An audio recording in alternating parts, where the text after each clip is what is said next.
Well, I guess we're on, huh? Shit, you know, I was over here trying to. At least you guys get the back, you know, the back. How it goes down.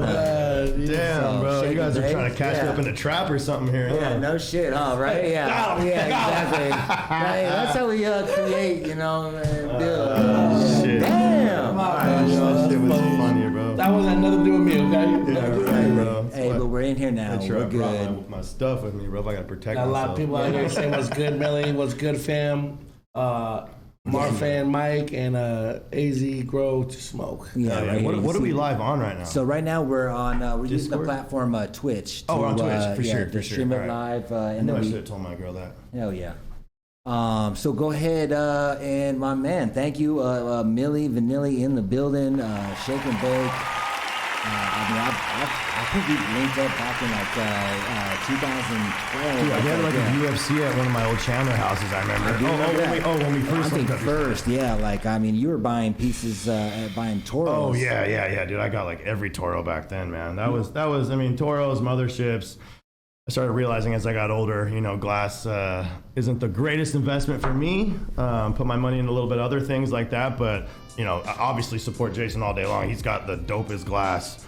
Definitely in Arizona for sure. My man. You know, I mean, only mothership contract out here, right? Yeah, right. Dude, Yeah, that's Let's go. when someone staples their name on you like that, dude, it means a lot. So when you would come through, you know, I mean, I didn't quite know what was going on, you know, with the depth of the marijuana. You know, were you already like growing like weed in So I've been growing weed since I left Utah. I mean, even before Utah, you know, I caught a felony when I was 17. Okay. You know, I took the charge on the chin for a group that I was working with because I was only 17-year-olds still in that group. Most of them had already turned 18. Okay. So, you know, even people look up my record, yeah, there is a felony on there. It's been 10 years. I've got good lawyers that have helped expunge it, especially with I grew up in Utah, so with Utah's newest laws, I've been able to kind of get some ways to expunge it. But again, after 10 years in Arizona, different state, it doesn't really count against you anymore. You know what I'm saying? Nice. So yeah, when I was seeing you, I was still dealing with that case. But you know, came here to Arizona for a fresh start. I didn't know anybody when I got accepted to ASU. I was actually supposed to go to Pepperdine and play volleyball. No shit. Yeah, I had a scholarship to Pepperdine and UCSD for volleyball because I was an all-state setter, but in college, I was going to play libero, which is the back row specialist for the tall guys, because the setters in college are a lot taller than me. But then that felony hit, and a lot of colleges were like, "Ooh, you know, cancel your scholarship." Okay, ASU hit me up, was like, "Did you rape anyone? Did you kill anyone?" Like, Oh, nope. And that's like literally the questions they asked. Like, No shit. it wasn't a sexual thing. Cool. Like, no. What, did you kill anyone? Nope. Cool, come on down, you know? So that's literally, I came to Arizona not knowing a single person in this entire state. You know, went to ASU, quickly realized that frat row had some of the worst weed ever. My felony probation period ended after my freshman year. This is almost out, yeah. Dude, hell yeah. Smoking with your boys that's outside crazy. already. And so quickly hit my old crew back up that we should be moving stuff to frat row. What year was that? That was end of 2010. So I came, 2006. Sorry. Wow. I came to college in 2006. Okay. So when I graduated, it was right in 2010 when the law passed. You know, Okay, which we'll yeah. get to that in a second. But yeah, moved a shit ton of packs to frat row with my boys. R.I.P. Frat Row, right? Yeah, dude, it was. I mean, yeah, RIP frat row for sure. I mean, I think it's actually good it's gone now. I mean, some of the stuff I saw back then, I wouldn't really. I don't think it's really the best things for women and, you know, people to experience. You know, it's like, you know.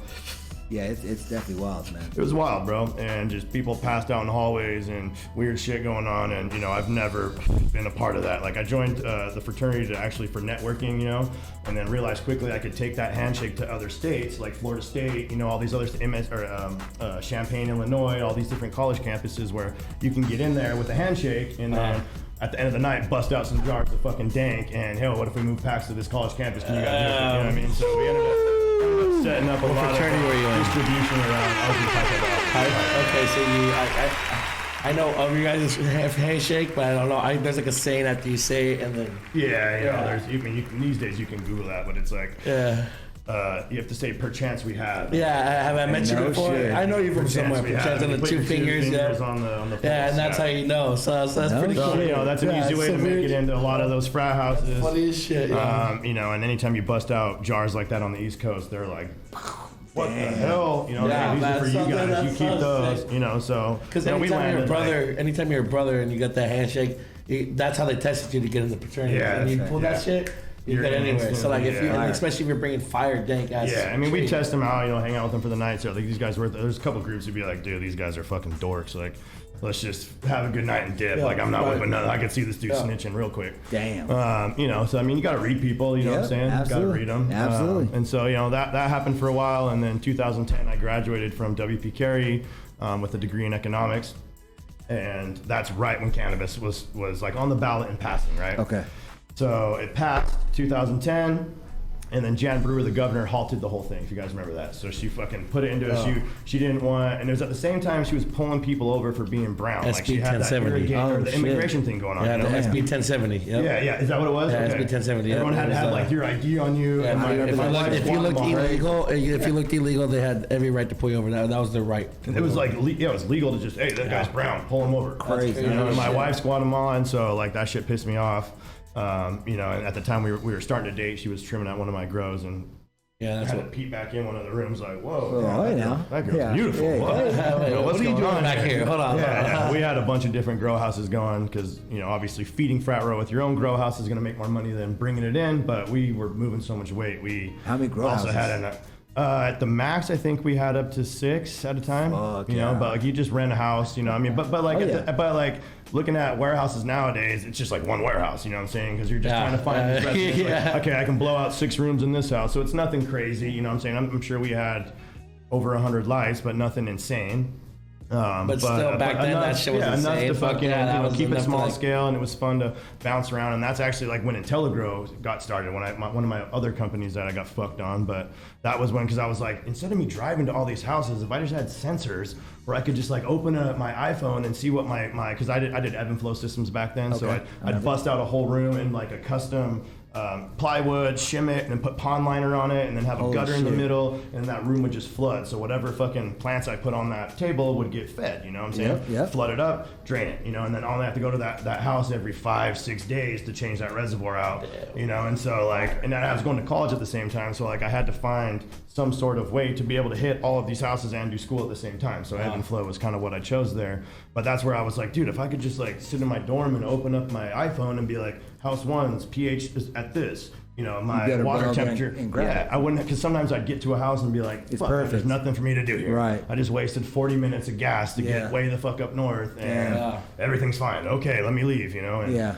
And so, you know, at the same times when I started a dog kennel, because I needed a way to wash some of that money at the time, you know, and a dog kennel is a very strategic and easy way to wash money, you know what I'm saying? So that's Yeah. where Chain Gang Bullies first started. You know, partnered with one of my other buddies that's kind of in that street scene. And you have had, you know, you've won awards for your dog. Yeah, right? we took it. I mean, at first it was a way to wash money, but then realized quickly, like, you know, the pit bull that I have tattooed on my chest, like, you know, they are so smart and loyal, like when they're trained correctly. You know what I'm saying? And like, dude, like this dog went on all my hustle trips with me. He's been to 2 different continents, you know, like, and so he ended up catching cancer. But like, this dog was so loyal, and so we started extracting semen from him, going to shows, and those shows are, you know, kind of gang related, I'd say. You know, there's a lot of gangsters that are in those pit bull shows. You know what I'm saying? And I'm not going there. I don't. Like you think Yeah, of pit bull, damn. you I think mean, a lot of these sets will. back I mean, then, right? I assume they're using that same platform to wash some money, because you can wash Holy some money. shit! Do you think the You know what dog I'm industry saying? is just Dude, one big yeah, I money can laundry? totally, Go to especially Houston, the street Texas. one. You know, Go to Oh, Houston, shit. Texas. You'll see it real Where's- quick. my boy Eddie Blue Breaking Line, bro. news, You know, right? Yeah. you know, he has investments everywhere. So What do I you love think Eddie of the Blue Line. fucking, of these, especially the fluffies now? Like And now it's on to like little Isabellas and. yeah, the tiny little bulldogs, you know, French bulldogs, or like how many rolls this dog. I mean, there's like $10,000 dogs now. You know, No, dude, but my boy just bought one for 25,000. Dude, oh yeah, Eddie Blue Line, dude, he sold like to DJ Collie, he sells dogs to He sold them to like Tupac back in the day. No Yeah. shit. You sold Yeah. you sold Yeah. dogs. Not me. no, I'm it's saying. his No, if you look up Eddie Blue Line, yeah, Yeah, fuck no, no. like, Dude, it's hell fucking- yeah, bro, yeah, me I and was like- Tupac were like, what's up? Like, yeah, I didn't No, but yeah, Breaking news. check out Eddie Blue online. Yeah, he sold dogs to Damn. Snoop Dogg, DJ Khaled, fucking Tupac back in the day. All the celebrities. That's fire. He has those double XL pits that are just like monsters, Just bro. fucking scary. Just yeah, very scary. So to bring it back to out here, Arizona in 2010, and then so like you were, you had started something. Compassion First, the caregiver stuff. Yeah. So well, first, okay, yeah. So because that started when the governor halted it, it shifted this market into a strange market. You know what I'm saying? So it was like. Okay, at the time, so right before I had met Gerald Gaines, so he was one of the founders of Sprint PCS, so a billionaire. Damn. And he started putting ads up for like Compassion where the fuck First. do you meet him at? So he had an ad in, I think it was just like the magazine. What's the Leafly or not Leafly? What's our local one here? New Times. Yeah, the New Times. Okay. So yeah, Phoenix New Times had an ad in there. I ended up sending a resume, and dude, I was still like.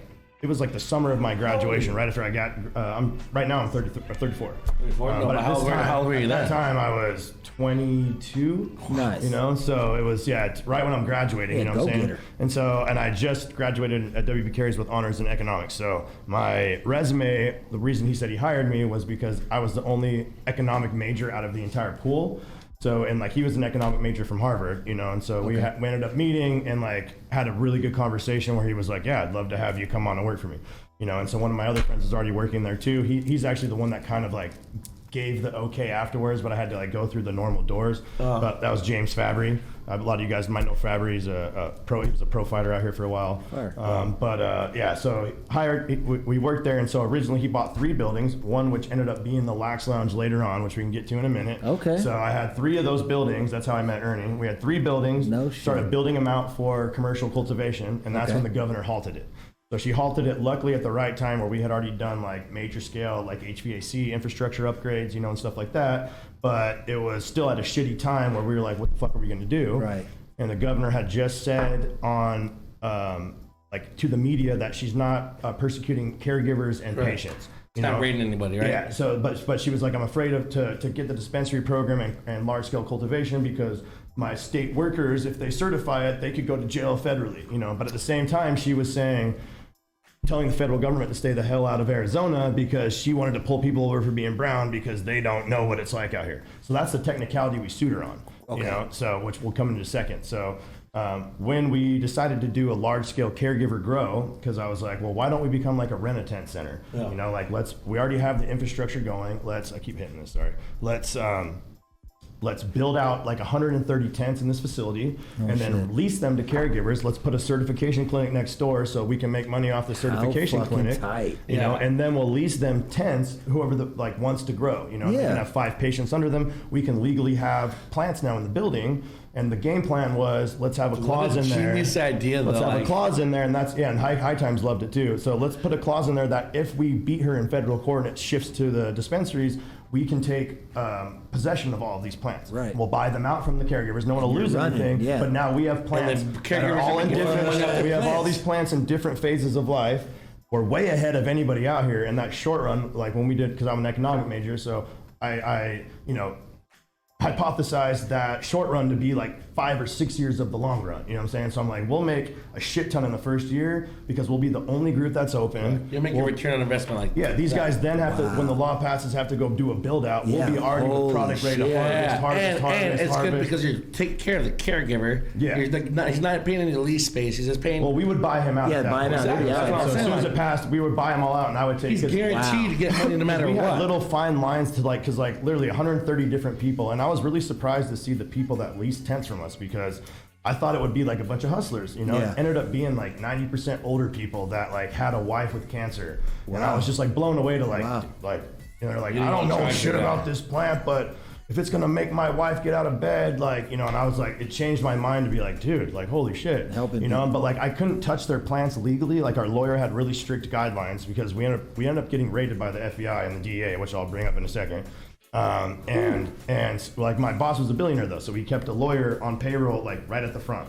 You know what I mean? Like we had our Fire. we had our Sprint shit. guy invested in you guys? Yes, and I also did a ketamine. I did a ketamine clinic with him as well, which I can shortly talk about too. But guys got a lot Shout of money, out right? Sprint. So Shout out Sprint. yeah, everything's on point. But like again, when you any game you're playing, you got to know the rules. Correct. You know what I'm saying? Like, especially if you there's stay a lot ahead. of people that slip up on the rules. You know what I'm saying? It's like you need to know the legal rules. If you're playing a board game, you're playing a video game, you're playing this game. You got to know the motherfucking rules. Life. Yep. You know what I'm saying? So let's print the laws out. Let's study these laws. Let's see where there are wording loopholes and areas that we can expose and feel comfortable legally defending. You know what I'm saying? Like, you always have to have a defensible position in whatever the fuck you do. And a lot of these people out here are just like, no, I just won't ever get caught, you know? And it's like you slip up and they just build evidence against you and you're done. Yeah, they You know what I'm stack saying? it on you too. When Dude, they come for you, they let you dig a hole, bro. Exactly. They will let you dig yourself 6 feet deep. 100%. You know, and so it's like I learned that early on, which I look at my felony almost as a blessing because my lawyer really taught me, Gamed you like, out. if you would have had your shit in the trunk instead of where it was, you know what I mean? Like, because I had like the back of my back seats down because that was down. There's not now a separation of the trunk, and there's all these probable causes of like if they smell odor, they can search the cabin of the car, but not a locked glove box or a locked trunk, you know. But if they find paraphernalia or something, that gives them probable cause too, which now means they can get a warrant to search your glove box and your trunk. Wow, and it's like, yeah. you know, again, it's just the game of Gaming it anything out. you're playing. Yeah. How do I That's it. How do you fucking play, yep. any game I play moving forward? I can't afford another one of those slip ups because not only did that take a lot of money, you know, it took years of pointless stress. Yep. You know what I'm saying? Yep. Like pointless stress. And so, you know, yeah. And so we found those loopholes in the law, set up a perfect caregiver tent, and like Arizona has a really strong tenant laws as well. So what we did was sublease these underneath some tenant laws. So that tent was subleased to this person. We are not allowed to open it. You know, it's now subleased almost like a storage unit. Yeah. You know what I'm saying? Okay. It's locked shut. They have a key. We have a back key. On that tent is a paperwork that has that guy's legal caregiver Whoa. card, the 5 patients tied to him. So anytime if there was a raid, everything is just right there. You know what I'm saying? Like and there This was the is raid. sick. You know, so it was breaking it down to that level of detail. Like mind blowing right now. Like what You're can I do? 22 doing this. Yeah, 22 with a bunch of, like John Fertitta was one of our guys. So the UFC's owned by the Fertitta brothers. He was a cousin to the Fertittas. He was John Fertitta, so he was Gerald Gaines' best golfing friend. You know, these rich guys, once they get rich, they just make golfing friends, and now that's their circle. Damn. You know, so I was very lucky to have this guy Get at good at the game of first. golf. But, you know, he ends up, you know, committing suicide in this story, and he had a lot of mental issues, like a lot of mental issues, man. The guy was crazy as fuck. Damn. And that's, I think, part of my role was being his therapist and just like keeping him level-headed, you know, because he would go through paranoia phases and stuff, which, well, you know, I'll touch on in a little bit. But so, yeah, we had that place on point. So then my lawyer was like, I'm like, what can I legally do? Like, what if, because I'm noticing like no one knows how to water their shit. It's way too hard to teach a grandpa to make recipes.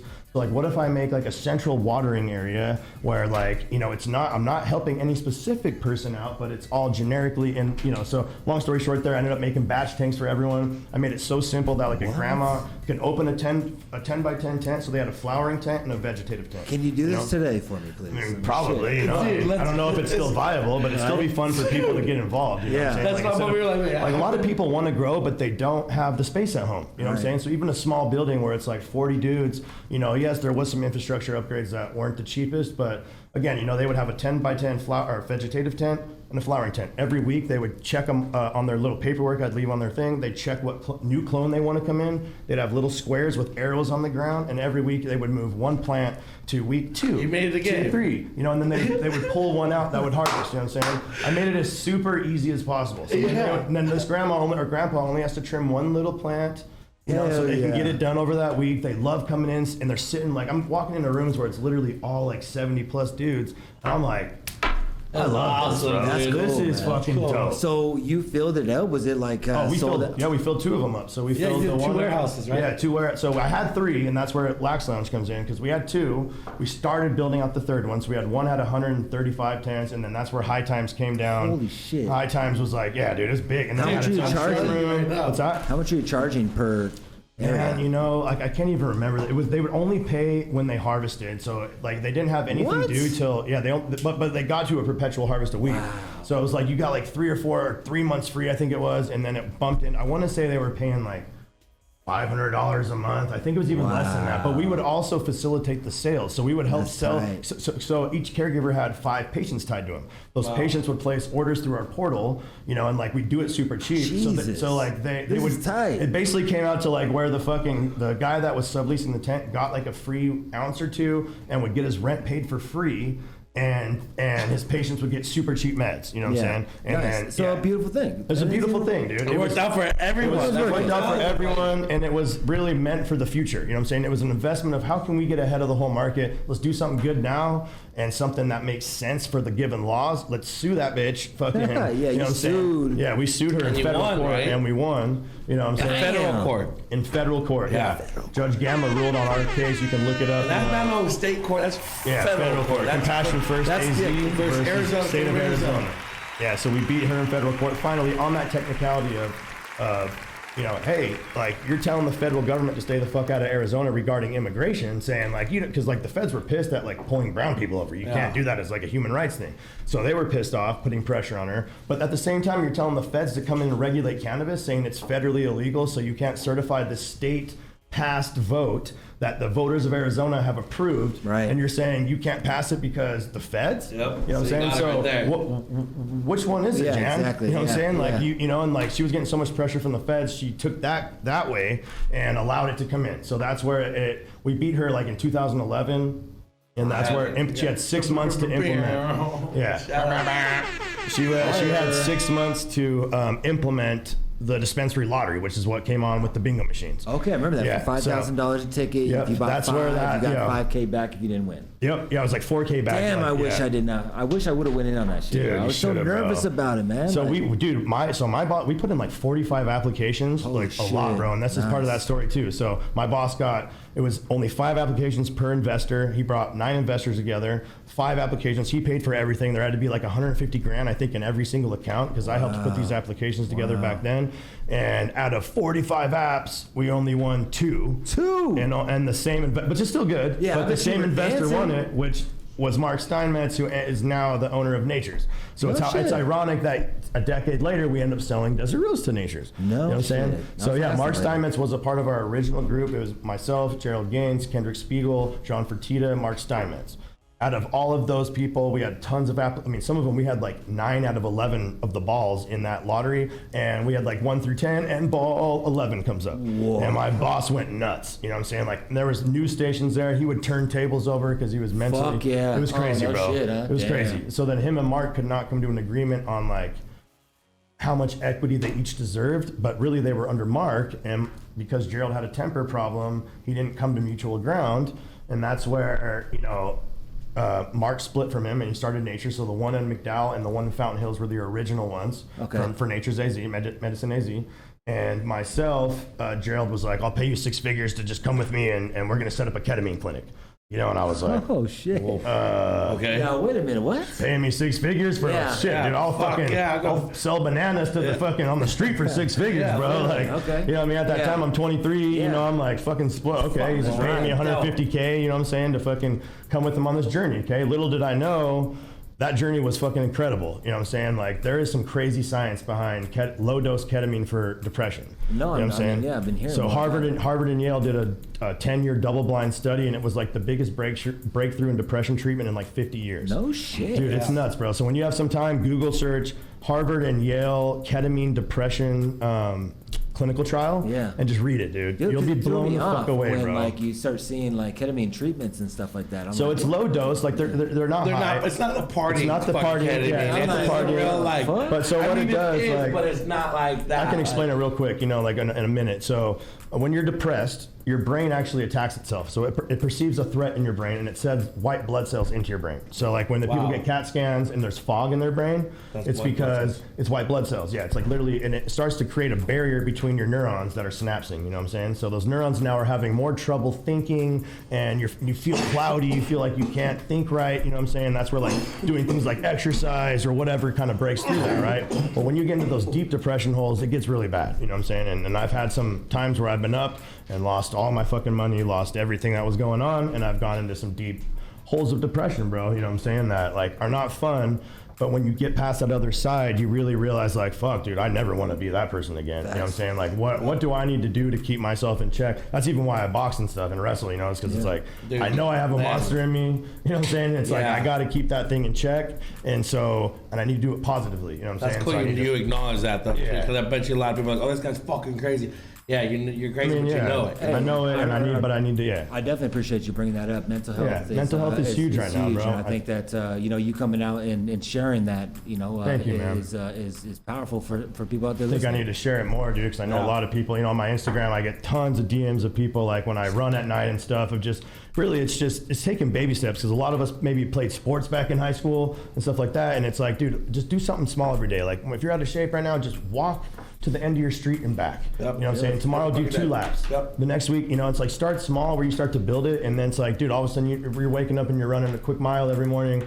And I have to keep that like energy channeled positively, or I go off the rails of dumb shit. And I feel like, again, a lot of us are like that, and it's so easy to, man. It's really weakness, easy. though. You know what I'm Yeah. saying? Like it's not a strong characteristic to have. You know what I'm saying? No, like, I mean, studies have shown that your body is naturally created to think negatively too. So you Wow, have to yeah. go ahead. totally and, see that. Yeah, and you have to put those positive thoughts in your head to help build it And up. plus, like, with the world we live in, like with the internet, right? It's Internet, such a, like, everything is a cancel lot of, like, culture. you can't really escape it. I mean, you can, but you can't. But one thing is like, I was gonna get to a good quote. Yeah, no, you just can't really self-consciously, right? You can't really self-consciously joke with yourself either, because your self-conscious doesn't know when you're joking either. True So that, man. But yeah, so you guys opened up this. we opened the ketamine clinic. Yeah, I want to get off that subject and keep going. So yeah, my boss put up $5 million to basically recreate that clinical trial. So we brought like 100 of the most depressed people I've ever seen in my life. We opened a clinic on Frank Lloyd Wright, really nice office building, got MDs involved, got nurse practitioners involved. He rented out the entire top level of a hotel that was right next to it. We had people from New York, everywhere come in. No that were like, they had to meet a certain criteria, you know what I'm saying? So I had ads up for like 6 months. We ended up choosing like the most, like we had psychologists on the team too that would choose like, these guys meet our criteria, these are war veterans, whatever. And again, I'm still at the point where I'm like, ketamine, sure, dude. Fucking, we'll sell whatever the fuck, dude. You're gonna pay me 6 figures, bro. I'll sell whatever the hell you want. Situation to be in. But I'm the marketing guy. But the fool just said 100. I'll pay 100 grand. You're like, I'm fucking going. 150 grand. I was like, fuck, yeah, it was 150K. 23 years of age, Yeah. boy. So fucking, And I'm you're just already typing fucking- around. But it really did change my life, bro. Because I also filmed the treatments, bro. So when I actually started seeing like guys come in that were so crazy depressed. You know what I'm saying? Like I'm like, whoa. Yeah, your problems like, this are guy's problems. like, I fucking just want to strangle my kids. Holy like shit, crazy shit, yeah. bro. And or some of them will be like, I brought helium tanks. If this doesn't work, I just want to kill myself. Holy I'm like, can we shit. legally even treat this guy? Like, what the Yeah. hell, And then they would come back 60 minutes later, low dose IV. They're watching Apple TV the whole time. There's a nurse practitioner with them. They would come back and like, it just started blowing my mind, bro. I'm talking like, they would just be like, I see color in my life again. Like, oh my God, I love my children. Like, what am I doing? Like, and just like the craziest change, bro. And I still have them all filmed. I'm sure That's there's wild. some HIPAA laws against them, but like sometimes I have a encrypted hard drive that sometimes I go back and look at things like that, No just shit, like just as to a reminder remind of things. yourself? You know what I'm saying? And that's like, crazy, so man. like, and like that Christmas, I got like 40 different letters from people's families that are like, you have changed our life. We finally have our dad back. We finally have our mom back. So that was a crazy thing going on. But And again, that's the owner of the Sprint PCS right? founder, yeah. So Gerald Gaines, you can look him up. He's very, very, Yeah, very wealthy. fuck you, but- ass. And what's his name? Gerald Gaines. Gerald. Okay, Gerald. Yeah, Gerald Gaines. He ended up committing suicide a couple years ago, but Man. but either way, yeah, he was a strong mentor in my life for sure. But from there, I always wanted to get back into cannabis. You know what I'm saying? right, Like, and so, it was getting to the point where he was going through a lot of mental issues and like would come to work and like his best friend he would get in a fight with and like they've been together for 10 years thinking like you're spying on me, like weird stuff, bro. You know what I mean? Okay. And spit on him and like then they get in it was really strange. So dude. toxic as So fuck. he was going through, he had like paranoid depression, MDD, like major depressive disorder, and like just crazy disorders that I had never dealt with. And like all of a sudden it just went over where like it was my capability. Like I was good at like I can hang out with the captain of the chess team all day long, or I can play football. I played football on a state championship team. I wrestle, I box, I play chess, I play the piano, so I can fit into all these different groups because again, it's just about being a human, what I'm saying? Like, where do we find our relationships and blah, and so I was good at like just keeping him in a neutral zone, of like not mad, talking him down. Well, and was he like just a strong believer of don't get high off your own supply? No, he was just crazy in general, bro. Like this guy would just be crazy, bro. He also was a patient of the clinic though. Yeah, so I will put that. The reason he set it all up originally was because he thought that might be the breakthrough for him. Okay. So actually to back up, the reason he got into cannabis was because he was on so many like antidepressants and weird drugs that he was supposed to die by like the age of like 55 or something. And so he started smoking cannabis and it allowed him to weave off of a major amount of those pharmaceuticals. I forgot to bring that up. And so that's what originally got him into Arizona's cannabis industry. Okay. And so his son then had the same disorders. And his son's like a couple years older than me. And so that's why he really like wanted to get into cannabis even more, and like even the ketamine was to find a different alternative so his son didn't have to go through like these same challenges that he went through. Okay. Because like I saw how many pills he was taking at times where it was like, you can't be a human on that. That's crazy. You know what I mean? This is a successful person. Super people successful, would never ever have that like, oh, that guy has it easy. I mean, just because. Getting to those points, it's hard. It's crazy. Man. I was listening to something like, if you dropped all your problems and everyone dropped their problems in the world, and they said go pick them up, you would be fucking left with. You're like, where are my problems? And you would have worse problems, right? Because your problems aren't really problems. That's fucking crazy. I mean, you got to be there for your friends. That's why you have a strong network, because sometimes we might slip somewhere. Right. I've had slip ups, but then all of a sudden I've got my boys right there to pick me back up and like, yo, I got you a job right here. Like that even happened recently. Like one of my friends got let go and I got him a job 24 hours later somewhere else, And so it's just about having that network, what I'm saying? Nice. You do good business, you will have good business around you. Yep. What I'm saying? You just, those networks, those relationships are almost more valuable than the money because it builds trust, it builds new opportunities, and you see the wealthy guys doing things together because they know they can trust each other and execute on game plans and not be a slob. You know what I'm saying? Like way too many slobs these days, bro. So for sure. And I definitely believe that you're some of the closest 5 people around you. You know what I'm saying? Like that's your worth. Who's the 5 people you keep? You keep one scumbag in there, well, your worth might be a little bit lower. That's right, legend. That's right. So, okay, so you wanted to get back in cannabis. This is popping off too much for you. What was your? So High Times comes down. That's where I land my High Times article. So, So High Times came down to check it out, and they had like Well, I guess. Because was this all going on still while you we're had kind of that going ahead in different stories. So this is back to when, right before the ketamine clinic, High Times hit me up and wanted to do, actually it was when we were starting the ketamine clinic. The governor closed down the warehouse with the tents. Well, no.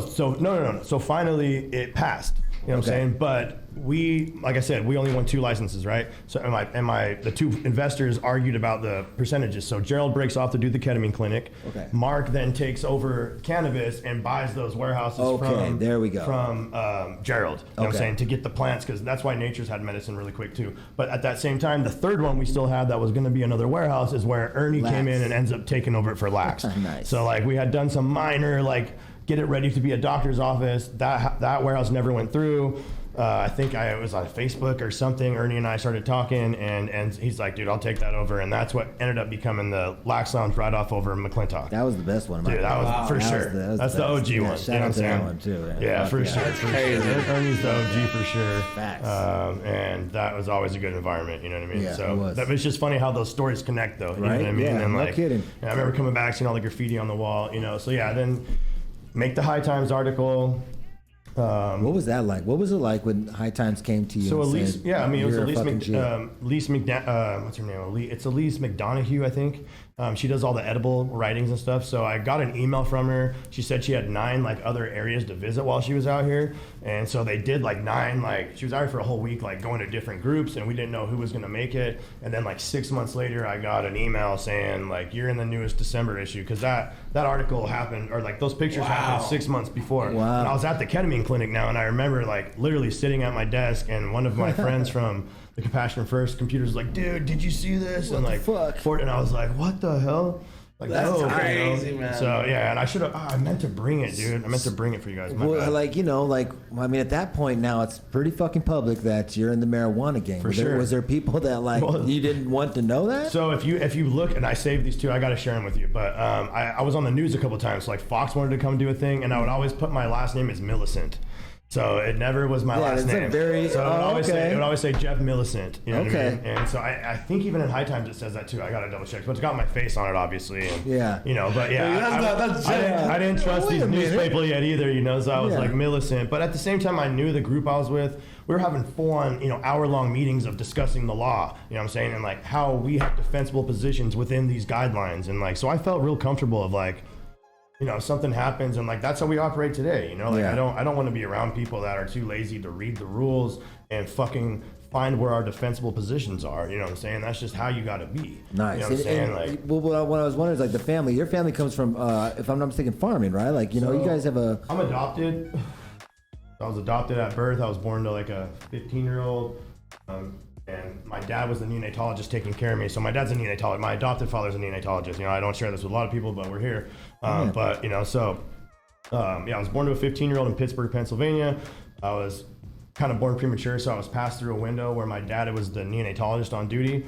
My dad and my foster mother had a miscarriage right before that, and so they were looking to adopt a child. And this woman that was 15 that had me, her father was saying that he couldn't keep me and stuff like that, you know what I'm saying? And so my dad asked if he could adopt us, and they did a private adoption through like the hospital and their lawyers. So like I literally became the child of this doctor's son within like 2 weeks of life, Wow. That's crazy. And and then that's where like you see my videos I put up, I was held by like Franco Harris and Jack Ham from the Pittsburgh Steelers because they were doing a commercial for the hospital during when I was born, and you can see like I put that up like when Franco Harris died and stuff. I can share with you guys tonight. That's sick. Yeah, you can put it up. But yeah, when I was born, I had a baby shower. My mom's like on a news channel, and like they show Franco Harris and Jack Ham like holding me and like joking about fumbling me and oh shit. So Franco's holding me, and then Jack, he's like I won't fumble the baby, and just like little funny things. I'll show you the video while we're here. That's cool. So those little things have always kind of happened in my life where there's been little like significant like little things like that. Gotcha. You know what I mean? That like have always kept me kind of like, that's not normal and stuff like that. But my dad's was the chief of neonatology at the University of Utah for 30 years. My mom was retired once I was born, obviously, but yeah, my grandparents own farming. So 12,000 acres in Illinois, right outside of Springfield, and it's just like corn and soybeans and wow.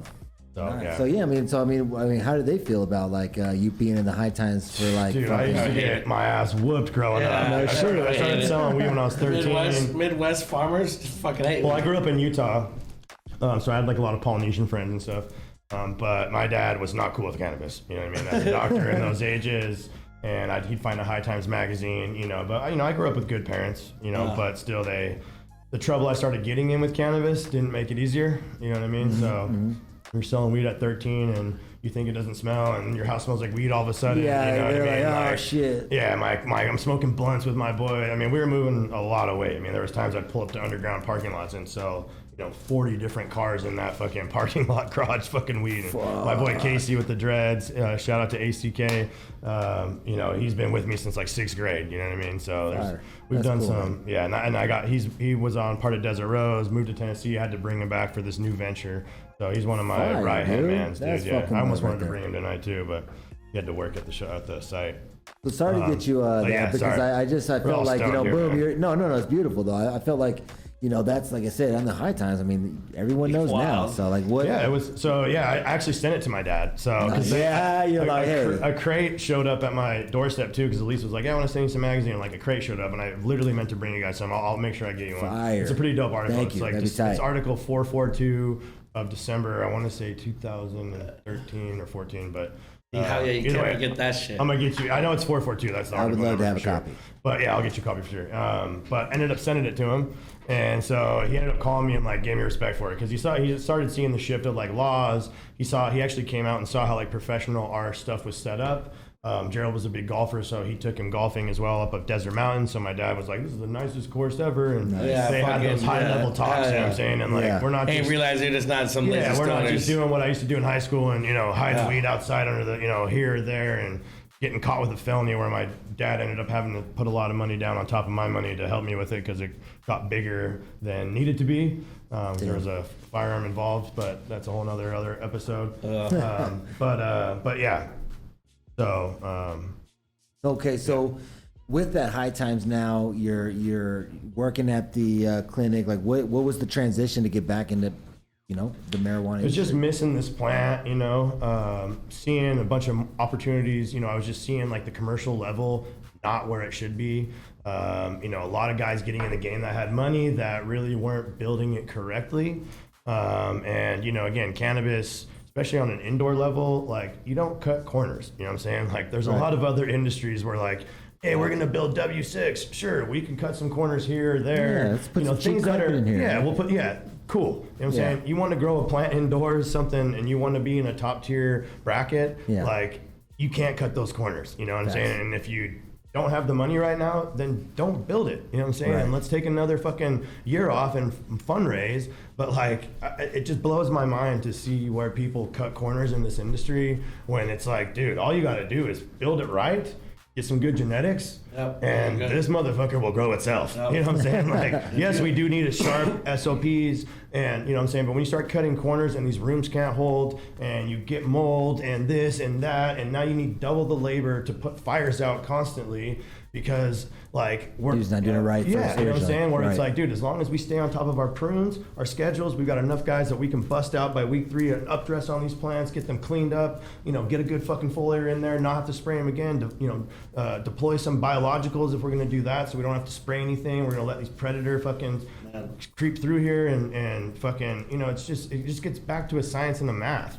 Right. And so it just, again, you don't have to rant off about that, but that's what got me back, dude, where I was like, these people involved are fucking, what are they doing? I see them packs still move in from out of town because the quality's so shitty out here. Like, come on, and so. Let's talk about that. Let's talk about how these guys are bringing a lot of shit from Cali to fucking take it back. I mean, I don't think that's a podcast story, but, I don't want to be talking about the hustle stories on people, but, I get it. There is a lot of packs. But again, that just goes back to people can't do it right, so they got to go fetch something, and we got to fix the root of the problem. And so at that time I was working, the IntelliGrow thing started happening, that fucking got fucked by a partner there. Then I was working with Green Global Farms where we were making those hydro tables. So if you remember, like those stainless steel tables we had that fucking, they fed 3 ways. So they had a drip system, they had an ebb and flow, and then they had a waterfall, like NFT kind of thing that was constantly going. So we tried to like do some patents on that, run down it, ended up being just a crazy expensive fucking like marathon that just wasn't worth it. You know what I'm saying? I mean, did we land some cool shit and build some dope stuff? But if it wasn't for hustle money, that would have been a stupid investment. You know what I'm saying? Because it was just paying lawyers to fight IP things of like rice patties from back in the day that used to ebb and flow. Because like to get a patent, you have to prove why you're different than so many different things. It was a never-ending process where I was like, dude, we're $250,000 down this road, and we should probably just fucking pull it. You know what I'm saying? Because I'm talking to these lawyers like, and we're not even fucking halfway to where we, you know what I mean? Like, would it be smart if we had a couple million behind it? Sure. But like, I'm pulling my shit out because I'm no longer funding this never-ending lawyer cycle.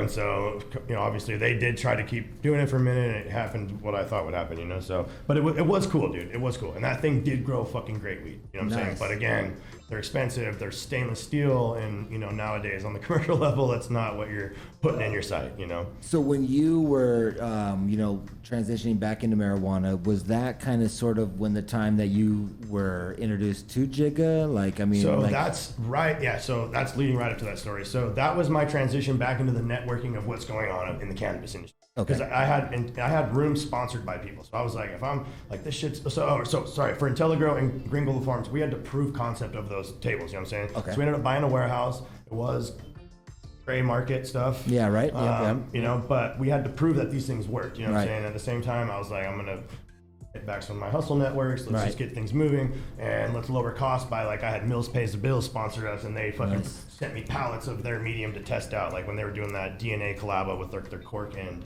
cocoa. So we got all that shit for free. You know, I knew Kaylee at Botanicare, so it was like, hey, sponsor me here, like, and I'll give you data back, you know. So like we got all our nutrients for free. Fire. You know, so like, you know, we were just doing all this shit, networking back and seeing who was in the network. You know, it's part of networking is just kind of feeling up the chain and stuff. And finally got introduced to Andrew Myers, who was one of the guys that helped write Prop 203. So kept pinging on that door. I was like, okay, that's interesting. Kept pinging there, pinging can there. you make sure that we can grow here? Yeah, or just like, you know, just like more, just like I got to stay close to this guy. He knows a lot of people. He then ended up introducing me. Oh fuck, you want to hear the Jigga story first? Sorry, that was for Desert Rose. Jigga I met because I was still in that hustle scene, and then Maddie, I was going up to San Francisco to meet with Al Fresco. So when I was starting Simply, Nice. I was like, fucking, you know, Al Fresco made my logo, you know. Shout out Al Fresco. Yeah, Al Fresco's the homie, what's up, dude. doggy? Al has been nothing but respectful to me always. You know, and again, Simply was more of a let's initial just put some hustle money into something, you know what I mean? And you know, it's become more of a charity now where like I just give away the cash if we make anything, you know what I'm saying? But I do need to focus more on that, but that's, you know, more of why I've shifted my focus for the other stuff. But back to how I met Jigga. So went up to San Francisco to meet with Al. We were doing like all the stuff out of his warehouses up there because he was doing Fresco and stuff. So we were like kind of putting some orders together and using all of his same connections. And then right before that, I get hit up by Matty, who's Burner's little brother. He's like, hey, my brother wants to meet with you. Al said you're coming in town tonight. We were just all smoking together, you know, like, where are you staying? And I was like, I'm staying at the W. And he's like, well, you know, he's going to meet you there with Jigga, you know? And so I was like, oh shit, like, all right. So Nice. it was me and like my number one hustle partner, Scotty. Shout out Scotty. No shit. He runs Cream of the Crop out in California. Super fire as well.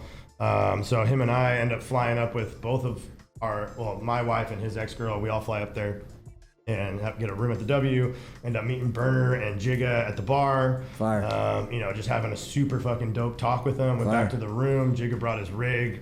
Ended up getting fucking higher than shit. So they knew about you because of the High Times magazine, or I'm was not it sure. because You know, I think it was more just from Instagram. And like, so like Straight Lace was coming out. If you remember Straight Lace, the store. Yeah. So I know the Leo, cookies. I was helping him move some stuff as well. Yeah. I was providing him a lot of his high level packs he would get to.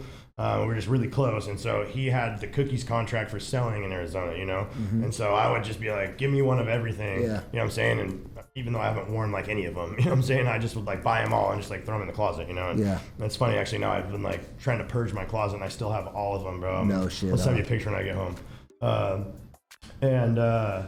And so I think it was just from that, honestly, because I think I put a picture up once where he reposted it, and I got like a ton of followers from when he put something up a long time ago of like me standing next to like every shirt from his release, you know. And then we just started kind of chatting back and forth there. He came and did a concert out here and hit me up, and I brought like, you know, 12 different girls with me and some of my boys, and like there's a picture that you can go on my Instagram back and see, like it's like me, Maddie, and Burner, and then there's like 12 chicks, you know. And it was just little things like that, you know what I'm saying? Not like, you know, obviously that scene likes that type of atmosphere, and that was when I was like just out of college, so partying was super fun. Fuck yeah. You know, but yeah, I mean, that just started that relationship, and then I think more of it was Al at the end of it, because Al was super close with Burner, and then once I had Al, because that's how I got introduced to Al, and I was like, I want you to make the Simply logo, you know, paid him cash to do that, and then I was going up there to visit him, and he'd take me to Burner's house, you know, and smoke with him, and you know, all these different guys, and you know, it just became an experience. And that's when, you know, Jigga wanted to do something in Arizona. Fire.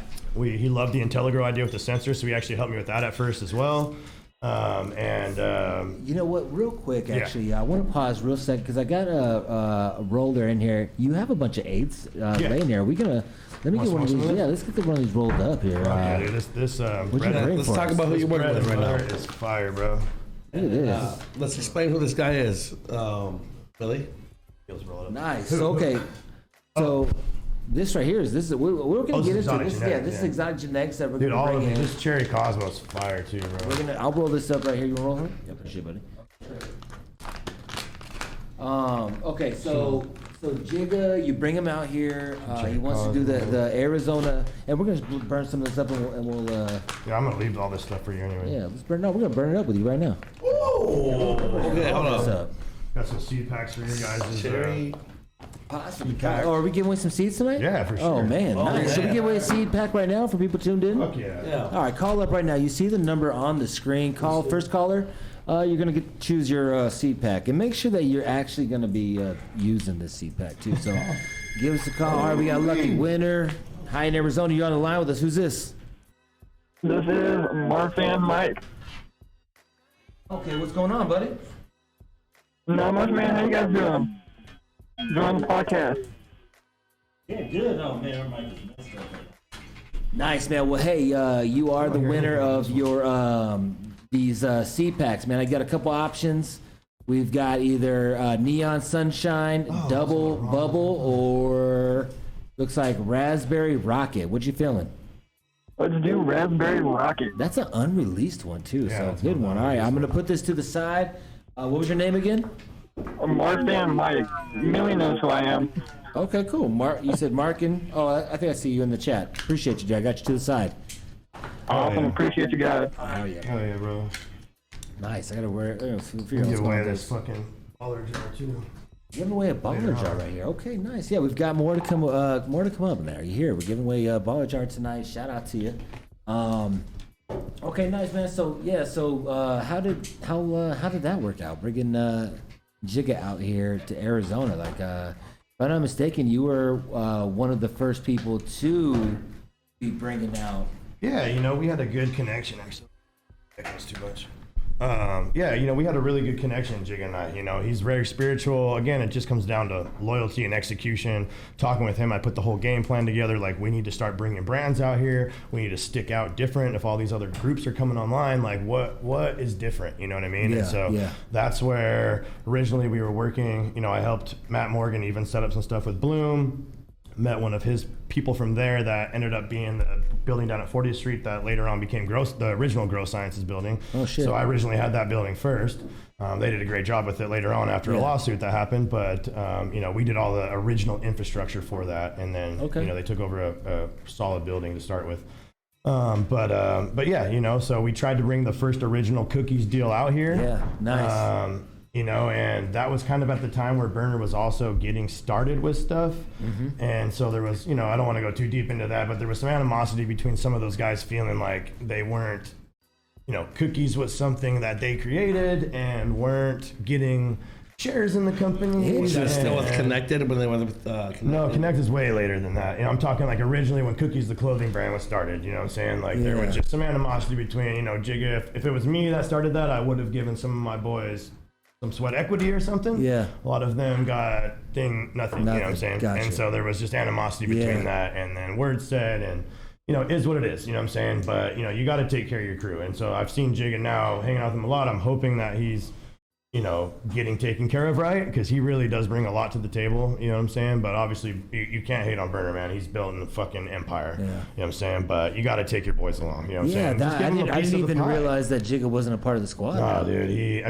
Shit. You saw years where they weren't even like talking, you know what I'm saying? No shit. Oh, yeah, dude. And it's same with Stravinsky, you know, that's why Stravinsky's even broke off on his own. Mario's a really good friend of mine. Yeah, but, you know, but Jigga's back with the core now. yeah, I've seen him back with the car. That's what I'm saying. I hope he's being taken care of. You know what I mean? Not just along for the ride like it was at first. I mean, you gotta think about Jigga. Jigga was cherry pie creator, motherfucking some of the best things, the guavas. Well, cherry pie was Pie Guy and him. Yeah. But yeah, I What mean, are some Girl of the Scout strains? cookies, Girl Scout cookie. Pink Panty. You know, him and Pink Stravinsky Panties. kind of created like gelato together. Okay, that's what I was wondering. You know Yeah, what I because mean? that's where I Yeah. thought gelato came from. Sherbert was more on Stravinsky's side. Makes sense. But again, these are best friends. You know what I'm saying? Right. Like these guys live right next to each other. They both had super trained German shepherds How that crazy would is that go these out fucking to. strains Dude. came from fucking just two dudes chilling? But like just More, respect, I'd say dude, more you know, Jigga, like- because Mario grew, but Jigga was always trying to fucking. Jigga was he's the crazy madman. Yeah, you know what he's I'm the saying? crazy breeder. He's the scientist. Can we make this? But that? Stravinsky's the businessman. You know what I'm saying? And Mario so, and like, gangsters, you know. they definitely match each other out great. You know,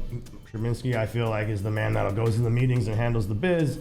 And like you said, you know, Jigga's in there just doing his crazy, like Magic, he's a blowing mad dust on everything. dude. He's a mad scientist. You know what I'm saying? Is he And, hitting the plants with the?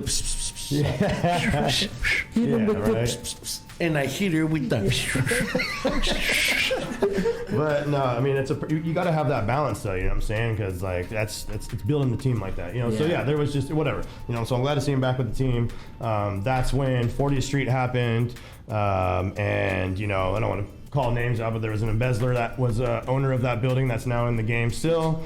And you know, long story short, he was building a house at the same time as this cultivation site, and so all of a sudden random like building supplies were showing up to our cultivation site while we were building it out, and that like weren't for our building, you know what I mean? And like at night, like they would just disappear. Oh shit. And so, you know, long story short, there was a lawsuit. He was ended up building a house at the same time as this cultivation site, billing the cultivation site investors, so like ordering all the bricks he needed through the cultivation site. You know, and so because he didn't finish the project, it ended up going into a huge lawsuit. And that's when Grow Sciences paid attention to that lawsuit real closely. You know, I kind of went into a depression based off that for a minute too, you know what I'm saying? Because I lost like all the plants got locked. Like literally my boy and I show up one day, they locked the gates. Fucking, you know, like won't let us in, won't like even get my personal belongings, and fucking handed me a manila envelope that had a huge like lawsuit in there that like your name in it? Yeah, that I had like done all this crazy. I mean, they ended up dropping it because I cover my footprints, you know what I'm saying, and save conversations that I have with owners. There you go. You know what I'm saying? Because like, you know, I'm not going to use them unless I'm going to get fucked. Right. You know what I'm saying? But like, I was like, I'm not going to like, you're stealing, like when all Jigga's clones came in town, I had to keep them somewhere. You know what I'm saying? So like, I couldn't bring them into the facility right away. So I needed like 20 T5s to take home real quick to hang in this house that I had empty, right? Yeah. So they saved the footage of me leaving with 20 But it's T5s. like, nah. You know, and they were like, you were stealing company equipment. Like, motherfucker, I don't give a fuck about 20 T5s. Yeah, exactly. You know what I'm saying? Like, you know, but I have a conversation of the owner telling me like, yeah, just grab whatever T5s you want, man. No problem. Thanks for doing that. You know what I'm saying? And so like saving, you know, so, but it just came down to like, wow, dude, people are fucking snakes, bro. Like, what? You know, like, and it caught me off guard to the point where like, I was like, whoa, you know what I mean? Like, damn, bro, like it really put me into like you got to check people moving forward, you know what I mean? And see what they're really about, because like, whoa, that was a shiesty one. And there was a bunch of other instances of like videotapes they had saved of me doing things that like I went out of my way to get genetics, the first genetics ever, into like this program, and then because you were embezzling money, you wanted to take me down, back on, you know what I'm saying, and fuck me over, you know what I'm saying? So, you know, long story short, you know, I ended up making sure all those genetics got taken care of. I'm not going to have my name there, you know, get smashed up on. But still, it just was a bitter taste in Jigga's mouth because he was owed like $500,000, like not even playing around, dude. He was owed a lot of money. You know what I mean? And like he was fronting all of his own bills, like, yeah, we'll pay you back. Like fucking die. He got fucked, bro. Not, it wasn't like he was out that much, but like what the genetics were worth. You know what I'm saying? And but like he was probably out, you know, at least 80 to 100K. You know what I'm saying? Of like. Is not cool, you know what I'm saying? Wow. So again, that kind of threw things into a perspective of like, okay, I see how a fucking shiesty business is done, these motherfuckers, and that's where like the patent thing then comes in, the story comes in, you know, because like I started working with those guys again, and then I finally met Trevor, my partner Trevor for Desert Rose. Yeah, Trevor, I know Trevor. Yeah. Trevor's one of the smartest. Dude. Yeah, he used to work for PricewaterhouseCoopers. I never said anything when I was talking to Trevor. Chicago MBA, you know. Then worked for PetSmart in the financial department, just super strategic. So him and I meet, you know, at a PETA jungle, end up being like, oh, let's go raise money together. I was like, dude, I got athletes, I've got people that will put money in, like you can talk to them and put the spreadsheets together, like let's go do that, you know what I mean? And like, so let's use my network and your skills to like go raise money, you know what I'm saying? And so we ended up putting a bunch of stuff together, and like I said, ended up meeting that Andrew Myers guy who was involved with writing Prop 203, and he was engaged with different groups where he wanted to bring me along because I knew a lot about what I was talking with build outs and plants and stuff like that. And long story short, he brought me to a meeting where we ended up meeting the guy that owned the Deer Valley cultivation site, SBL. Again, ends up being an embezzlement story real quick, but that's where we get the Desert Rose license. So so he ends up having How much did it go for? It sold for like 13 million cash. 13 million. Yeah, wow. I think there's some real estate in there that pushed it up a little bit higher too. Okay. But yeah, just the license alone, you know. Do you think that you played a part in major athletes in Arizona investing in marijuana? Because I don't think at the time, I mean, like you had people coming through like, like Frosty Rucker, the Morris Brothers. Yeah, DJ Humphreys. DJ Humphreys. Montez perfect. I mean, you know, I don't want to take credit for that. You know what I'm saying? Like, I think it's more those were just guys in the network that I knew that had money, and if you can present a good business plan to somebody like that, it's like it's a no-brainer. You know what I'm saying? It's like, look, I'm going to take this money from you. I'm going to return it at this rate. You know, here's the business plan. But like, it's really not even those guys' decision. And that's what I learned quickly is like it's their financial advisors. You know what I'm saying? Like with the NFLPA engaged, man, it's like if you're not giving this guy a really good business plan. He's like, why would I take the risk? You know what I'm saying? Your cannabis, it's new, but a lot of these guys now, I think as we're getting older, are into this new age, of like cannabis being cool. A lot of these guys are a lot more open to these, especially if you can present, because like what we do with the athletes is we present them a real estate deal. So I don't want them involved with cannabis. Correct. You know what I'm saying? Hey, you buy our buildings. The McDonald's idea. Right? Yeah, exactly. Like you buy the buildings, you do the build outs. You are now my landlord. It goes into your commercial real estate portfolio. You know what I'm saying? And then I'm your tenant, and I'm just going to pay you inflated rent for your asset. You know what I'm saying? And so your only risk, if I were to fail, is you have a building worth a bunch of fucking money. You know what I'm saying? No, correct. That's what shout out to my boy out there. But he said it's a game of real estate, not a game of license at this point. I mean, you have to be an operator though. Yeah, of course.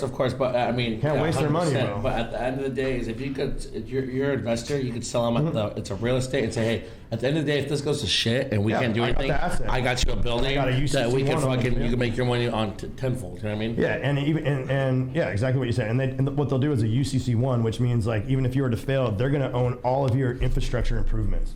You know what I mean? So they'll own all the walls. So like, yeah, that's where like you have to perform as an operator. You know what I'm saying? Your name goes to shit in this industry quickly if you're a guy that, you know what I mean? It's a small, big industry. You know what I'm saying? People know if you can't perform, and you know, if you're bad with people's money, that gets around too. You know what I'm saying? All of our investors got paid back. We never had a late invoice. You know, we always had money in the bank. Yep. You know, my partner was like I said, Trevor was the guy that handled a lot of that financial strategy, and he just would forecast the perfect trends. I heard you guys used to you guys were good to the point where you scan your fucking dollar bills and all that. Yeah, shit. so yeah, dude, we fucking crazy. Well, so in order for us to get a bank account back then, you had to prove to the bank that you weren't money laundering. You know what I'm saying? Okay. And so we were like, we went to a bunch of banks, but First Fidelity Bank is actually who, I don't know if I'm allowed to say it actually, but they're who took us finally.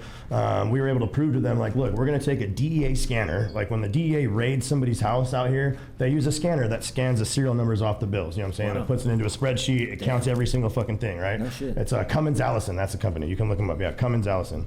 And so we bought a fucking super high tech one. Okay. You know, and so we were like, look, if I can prove that every fucking person that comes in here is giving me 2 forms of ID, they're giving me an Arizona State ID and a fucking cannabis ID. That's like more than a bank is giving me to prove that this dude is legally allowed to make this transaction, right? Yep. You know what I'm saying? So he's going to hand me this cash. I'm going to scan it through. So we would give change from a different drawer. So whatever you gave me was not mixed with other money. You know what I'm saying? We would take your money, scan it in, put it into an envelope, stamp a sticker on there with a camera above it. You know what I'm saying? So that now is sealed. It goes into a casino vault. You know, so everyone puts in the casino that can't come back out. We give you $20 bills or is that why you would always count the fucking dollars and shit? Yeah. That way you scan. Exactly, because there were times where people did steal a 20. You know, but it's it's casino style. Like, look, casinos don't do that for no reason. You know what I'm saying? Like, they're fucking smart with their shit. They need fucking, you know, like people think they're smart in the second, and then when we're missing $20 at the end of the night, it's not hard for us to go back and go, yeah, all right, you know, it's a little fishy. Hey, buddy, you know what I mean? Like $20, really, bro? Over here, brother. You know, and so what we were able to do is when the bank, Blue Line would come pick up, it's an armored car service, you know, they would come pick up the cash, take it to the bank in sealed bags, right? So now we're able to prove that every single dollar bill that is given in that bag has a state legal transaction. Yep. You can pull a dollar bill out of anyone. Give me the serial number. We'll type it in.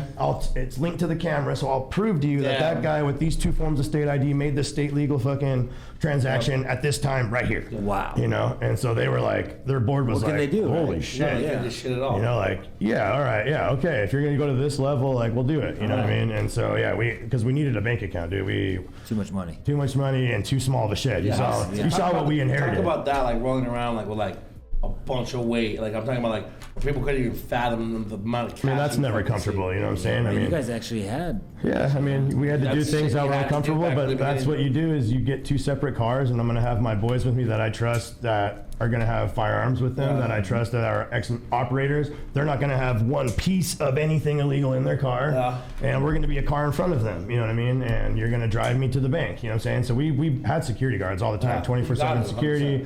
You know, we had guys that always rolled with us for any of those transactions. Again, it's just you can't get caught slipping, you know what I'm saying? So No, it's I'm not like- saying like I mean I don't. But did you ever get caught or like was there any situation where There was, holy you know, an fucking incident shit. where we had somebody ram into the back of one of our drivers and hold a gun against their head and take some cash and product. But you know that Oh my gosh. after that we got we stepped it up even more, and so then we never left our building anymore. You know what I'm saying? So that's really where, even if you were going to do a transaction with us, you now had to come to us. Wow. We were moving so much weight that It was not even fucking people worth wanted it. our business because Wow. like that little that's shed crazy. that little shed did more per square feet than an Apple store, Bro.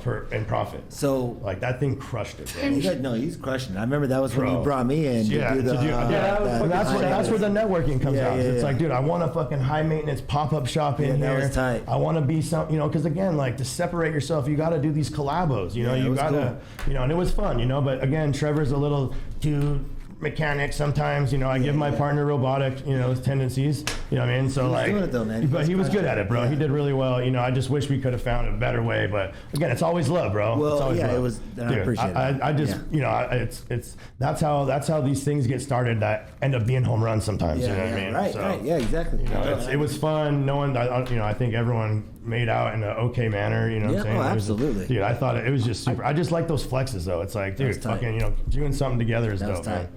tight. So what was it like owning a dispensary, man? Like, I mean, like, Dude, you were- stressful, bro. I mean, it's, you know, again, I love the plant, but cultivation sites are stressful too, you know what I'm saying? But still, you know, it's a lot of just managing people, you know what I'm saying? Like at this point, like I just need to develop SOPs that I can keep the wheels turning efficiently, and I need to have And cash SOPs controls all for over. people that know that sales of what? What's that? What's SOPs for the people that don't know? Standard operating procedures. Okay. Yeah. So just breaking it down of like, really, I just have a bunch of people that are aged 18 to 25 handling a shit ton of my cash. And how am I going to make these And your simplified as clients. possible? What's and that? your clients, you know what I mean? Yeah, Like, no, and for sure, you know what I mean. But it's like it's a scary thing, you know. Like, patience, right? Because like, and that's what it's for, Right, dude. because- And we give away a lot of product. And I feel like, you know, I mean, I just imagine what was some of the things that you felt you were unaware of, and since I know that you had quite a bit of a history with in cannabis and whatnot, but if I'm not mistaken, that was in a sense your first time with the whole operation in a retail setting, you know, right? And Arizona was at Desert Rose. Desert Rose was Yeah. the first legal retail setting. Yeah, Yeah, so because like- we had a cultivation side attached to it. So did you feel like it was, you know, worth it in a sense? Like obviously, like Definitely worth it. nice. I Okay, mean, cool. yeah. I mean, yeah. Of course, it was worth it. You know what I mean? Like, we sold it for 8 figures. You know what I'm saying? At the very end of it, you know what I'm saying? So it was worth it. Was the ride worth it too? I mean, yeah. It was all strategy type of stuff, and that's where I give Trevor a ton of that credit of like really forecasting moves we had to make. And you know, and as long as I could keep the network rolling, dude, Trevor played a lot of the chess. You know, he was a really smart guy. And even when we were selling the company, like at first we had a sale for GGB, who the owner of, or the CEO of Victoria's Secret was the CEO for that company. So Green Growth Brands, if you guys don't know about them. But they were supposed to buy us. Like we went through like 20 different sale acquisitions that were like snakes. Like they fly us to Vegas. Trevor would go through their books. By the end of the day, he's like, these guys are fake as fuck. You know, like, dude, it was crazy. Dude, it was, and like, cause everyone's And always it's trying to get you fucking- to accept deals, bro. You know what I'm saying? It's wild to say that, like it's crazy to see because some of the best people, like that you would not say the best people, but people that like are all fucking private jets, all this whole fly out and fucking take care of you. Those are the people that really are like the ones that are gonna fucking save Dude, you. yeah, you know, and again, like when you sell a company, it breaks down to math again. It's like due diligence, like real companies that are going to buy you. Those due diligence periods are no joke. You know what I'm saying? Like they really go through your shit, and they really, you know, you can't really fake that. You know what I'm saying? And like, and so it really surprised me how quickly Trevor was able to pick out snakes and shit like that. So you know, again, we ended up selling for, you know, mostly cash. I think it was 90% cash, and then you know a couple of the board members took a little bit of stock, but yeah, I mean it's Fire, man. So It was like, fire, you know, so- like you did that. How long was it when you started Desert Rose to when you sold it? we started it. I mean, we started working on it in 2014, got it open by 2016, sold it by 2020. Bam. I mean, you sell for 8 figures, 2020. Dude, are you like I mean, that's the most money I've ever made. 8 legally, figures. you know? I mean, after it wasn't 8 figures all. I mean, obviously it was split between partners, you know. So that's not 6. That's not 7. Payday, that's you know? 8. good shit, dude. So what? I mean, at that from point, there, like, what are you doing? I thought, you know, like What? I'm like, yeah, I'm chilling, bro. Yeah, you know, if you yeah. saw me then, I was riding around on electric skateboards. Yeah, I do remember that shit, schmobbing, you know, and Yeah. so, but you know, and so then I bought a house out here, fixed it up, put like, you know, 150 grand into this house that's already a dope, pretty cool house. You know, it's a unique structure. Got married. Had my son. And he got married too. If you remember back at the beginning of this this interview, the one that he leaned back and said, "Who is that? Yeah, Who is that?" it's from trimmer. I met her at R&R. She started trimming for us, and then we both had actually different relationship going at that time. But yeah, she's beautiful. She's Guatemalan. She's just loyal as hell. She keeps my mind in check. You know, and so I got married, had our first son. Congratulations. But, yeah, thank you, bro. That's honestly, having a child changes your whole perspective of just like what you want out of life. Purchase habits completely shift. You know, I already put his college fund together. But at that same time I got bored, you know what I'm saying? I was like, after like 6-7 months of like not doing anything, I was like, damn, dude, like it's not even about like the paycheck anymore. It's like I got to get back into doing something. Got you. Yeah, because you're young, man. I mean, or just like, you know, having something to like build and get with your boys and, you know, fix stuff to me is just, it keeps your mind like good. on It's point, like, you know what I'm saying? Damn, that's exciting. Yeah, you know, and so that's where I had sold a bunch of high grade through my dispensary already, you know what I'm saying? And so we had a bunch of, you know, little complaints at some points, you know what I'm saying, about quality and things like that. And so once this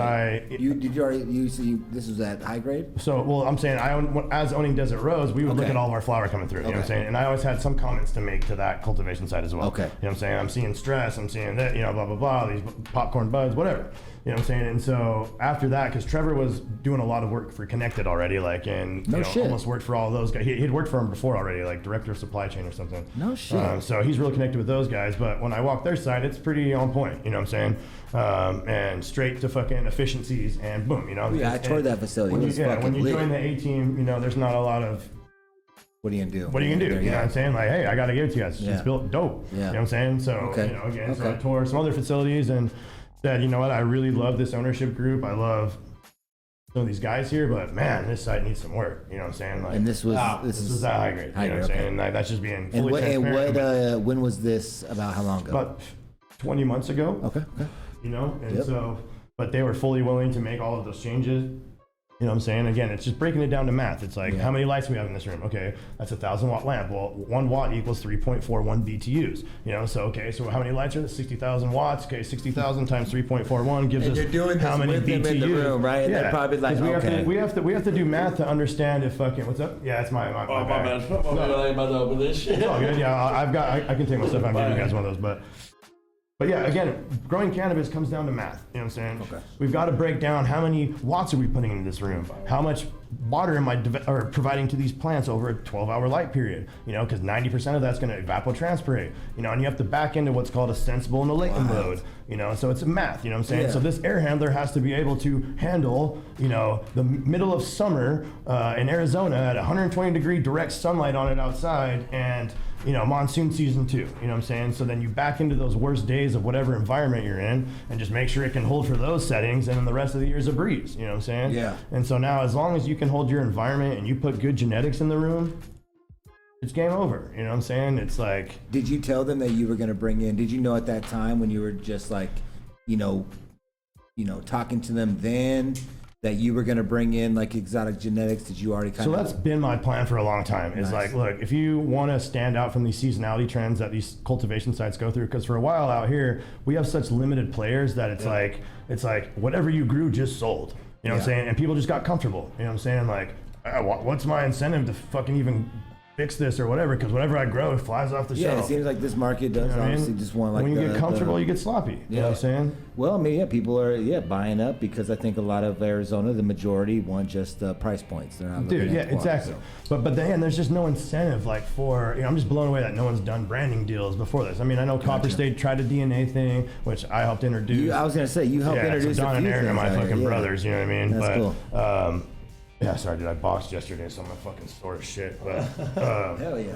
yeah, that's what keeps my mind on point, dude. Is those types of activities. Fuck yeah. But yeah, so you have to stick out somehow, right? So nowadays, like when Rec passed in 2020, all these VC companies greenlit a shit ton of money to come online. You know what I'm saying? So you see all these MSOs coming out here, gobbling up, 6 licenses, building massive grows, and putting all this money in. But now those are all coming online, and they're realizing, well, it's like a lot harder to sell weed than we thought it is now. Facts. You know what I'm saying? Big and time. now there's big competition now. Yeah. So how do you outsmart those trends? You attach to brands, you know what I'm saying? And you attach to exotic genetics and things like where you can stick out now and legally use their logos because they're also doing some QC oversight. They're on board with it.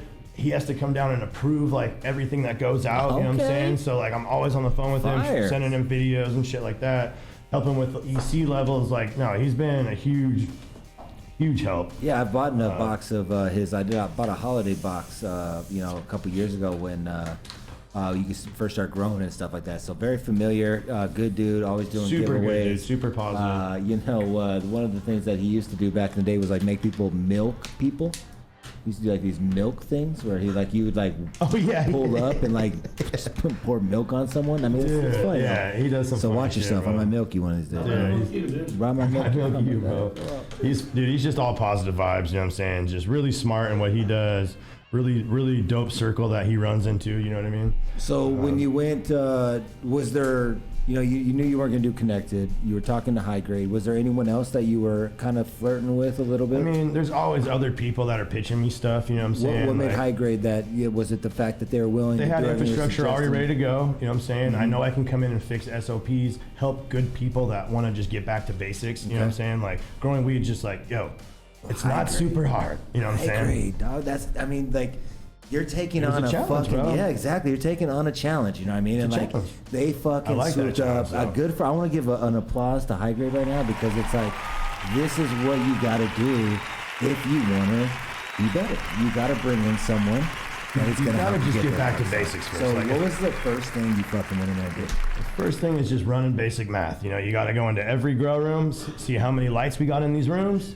We've got 44 lights in this room. We've got 60 lights in this room. Write all of that down. Break every room down to a math equation. You know what I'm saying? So, okay, how many plants are in this room? 746 plants. Okay, how much water are we giving to this fucking room every 12 hours, while the lights are on? 300 gallons. Okay, then you got to break all of that down. So we need to reverse the math, and then I can prove like, okay, we're, over on plant count because the infrastructure can't hold this room. You know what I'm saying? So that's why our temperatures aren't holding. Yeah. These plants are stressing, and you're getting popcorn buds. You know what I mean? And the staff there was probably like, they were doing nothing like that before, right? Again, I want to keep it fully transparent. I love these guys, but I got to tell the story of the JIT. I mean, we were vacuuming spider mites up, like at when I first got there. You know what I'm saying? Like, just gotta fucking be honest with it. So was the team like? But all of that would go to extraction. No, this is why they brought you in, though. This they recognized it probably, for sure, and they brought you in. So was the team like excited to be like, yeah, dude. Fuck yeah, dude. So they're like, oh my fucking dude. I mean, again, everybody wants to do. No one wants to grow bad weed. You know what I'm saying? Like, that's true. Probably. It's not like, you know what I'm saying. It's usually not those guys' fault ever. You know what I'm saying? It's management. It's always from the top down. You know what I'm saying? If there's not a culture for excellence and SOPs in place that hold people accountable and simplify skills for people that you're not going to pay a ton of money for, you got to simplify shit and make it easily held accountable and fun too. You know what I'm saying? Like, knowledge is part of compensation too. You know what I'm saying? And if you just soak people for labor, no one wants to fucking work for you. And I agree. Like, get people behind it.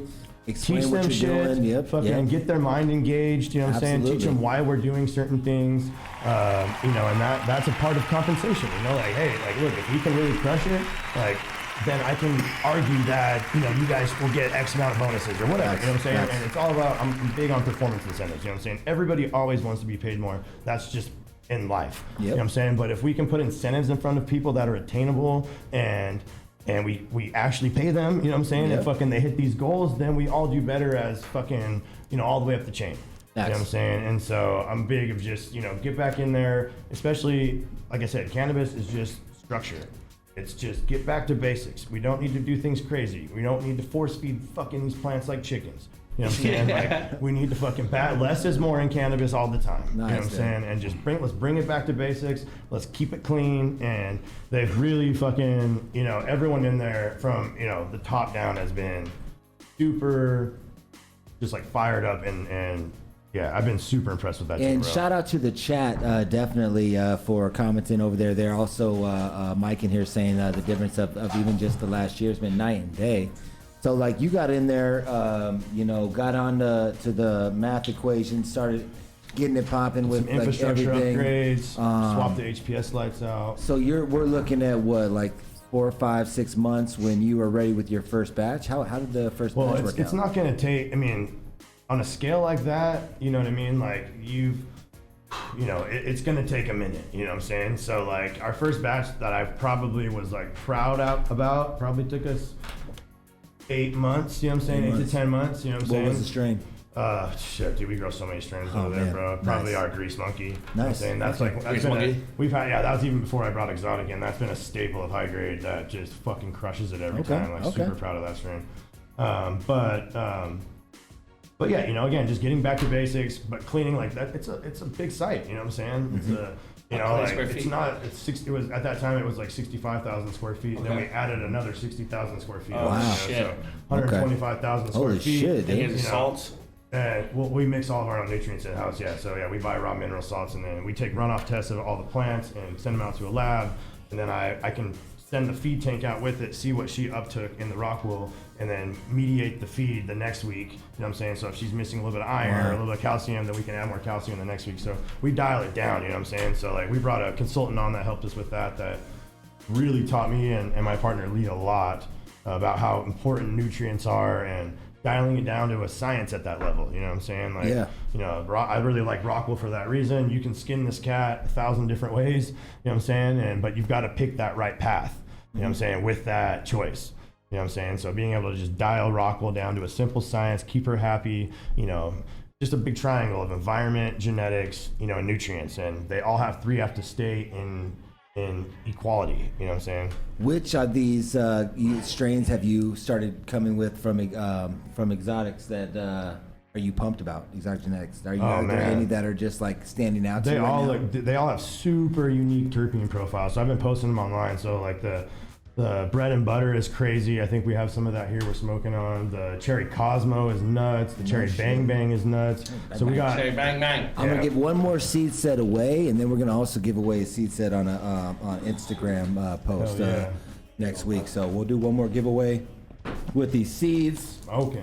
I know you got some other stuff we got going on. Appreciate the love. Let's see. nice cats. I mean, That's that box it of looks like reflexes. someone's calling already here. Let's see. Actually, I'm gonna make him busy. I don't know if we're gonna do it just yet. So busy on right now. Yeah, nice. They're on it right now. We'll do the giveaway here coming up. All right. So with Exotic Mike coming out and having to do some quality control in a sense, right? Coming out, making Yeah. sure everything's cool. Super hardworking team there, bro. Nice. It's all your team, you know what I'm saying? Yeah. You got to motivate your guys like to get in there and have a goal.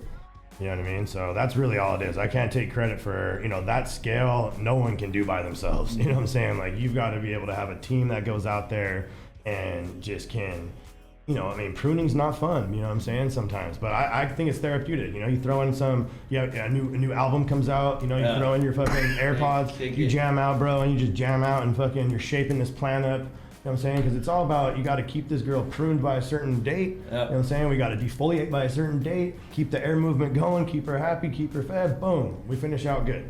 You know what I'm saying? You guys gonna be doing live hash rosin? Yeah, so our solventless lab's getting built out right now too. So Nice. I'm super, peer pressure's Nice. been working with us on that. That seems to be like a big wave right now, man. For sure. You know, I hope that comes on by summer.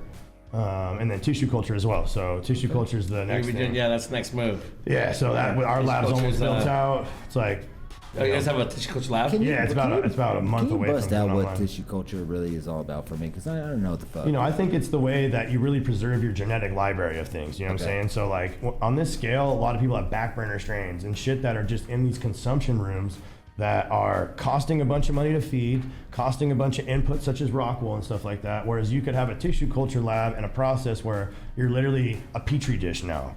You know what I'm saying? And if these strains aren't in rotation anymore, let's get them into a petri dish. Now, instead of me having an entire room that I could have as a revenue producing room, it's now just a room of back burner consumptions that pests can breed in, and they get the least care of any of the other plants. You know what I'm saying? And so what I know library. from like a tissue culture is like, you get a cut of a plant. It could be any plant, right? It could be anything that's kind of going extinct. You get like the apical meristem of it. It's in like a hormone gel. And so what it is like, say if you want your sour D from 08 or 09, right? That was the best sour D supposedly, right? You can save that, which there's not a lot of those. You just chill. You just put it in a little petri dish and it just chills. You know, it's suspended in. Well, I mean, it's still growing in there, so you have like. You know, a tissue culture team that is literally constantly like cutting it, but you can also clean those genetics up. So if it has, has any infections or any problems, exactly. It's the best way to get your moms going. You know, it does. So that's gonna be the next thing. It's a long period, but like once that period kicks up, now you like all your moms should be coming from tissue culture plants. So mom rooms are done. I mean, you still need your mom rooms, you know what I'm saying? Traditional cloning is so efficient, you know what I'm saying? Like, traditional cloning, that's but I'm just saying, if you had a rotation for filling those moms that were coming from a backload of tissue cultures, you know, it would take you a while to build it up, but now all your moms that are feeding all your children are fucking just perfect replicas of that genetic, you know what I'm saying? Man, and so continuously progressing. But yeah, I mean, you'd have to build it up to where your rotation is now, you know, because it is a process to take them from that petri dish to, you know, a mom that's going to give. That would take some time, you're right. You know, but yeah, traditional cloning is super efficient. All right, so high grade, man, doing anything. Congratulations on that. And then also Tiki Madman too. So they signed a deal. Tiki Madman? Yeah, they signed a deal with Tiki Madman. Wow, those edibles are fucking wild. Dude, Tiki's fucking got a whole bunch of good strains. You know, he's doing a ton of tissue culture stuff too, and he actually does a lot of breeding for a bunch of the major people out there. I don't want to say anything but a lot of these brands that are out there use him for like their breeding. It's crazy. No shit. Yeah, watch out for him too. He's an up-and-comer for sure. Nice. And you brought him on. He's a really good friend of mine, Ryan. Yeah, he lives out in Michigan. Watch so out for high we already grade. got a bunch of their genetics in. High grade. So we're trying to do flip-flop these exotic tiki strains and just keep them coming. And every quarter new ones come in. So do you feel like high grade is right now pumping out where you feel you would like it to? Like, are you there? Are you think fucking full throttle? we can, again, like because of the way it's built, we've got 3 different cultivation sites basically. You know what I'm saying? Like the building, because they expanded, if you know the high grade story, like they had only a small phase back in 2015, just a phase 1. Then they did so well, they bought out the next part of the building, made another building, which is now like a couple years more advanced, you know? Then did really well again, and then bought the whole building out. Oh boy. And then built the whole thing out, you know what I'm saying? Boy. So each phase is kind of updated. Yeah. And they've learned from kind of different mistakes they've had, you know what I'm saying? And so I still think, and this is where technology is great and not great sometimes. You know, technology is awesome, but like sometimes sensors don't hold exactly where I want them to hold. You know what I'm saying? And so we're still kind of fine tuning where I'm like taking psychrometers into rooms and being like, okay, that sensor is telling me fucking it's 78, but it's not. Yeah, it's fucking 82. So I need to fucking, okay, we're gonna trick this room by coming down to this, you know. And so we're still finding, because there's there are a lot of rooms on that, you know, and like the teams that work there are just 125,000 square feet. Are you guys doing any verticals or no? Our veggies are vertical, you know, so we have verticals there. We were the people that Lunchbox, they're doing six core, is it core cannabis guys? Core, yeah. They have a six veg level high and then, four flower rooms high. Yeah, that's an impressive site. But those guys are pharmaceutical background investors. You know what I mean? So I know some guys involved with them. They put a lot of money in that building. Yeah, it's actually right by our facility. So they're right next to on the north side of the airport. We're on the south side. So what do you think about the industry right now? Like currently, you know, what are some of the brands out there that, I mean, you know, you respect and or do you have, like, you know, do you do any market research and things like that?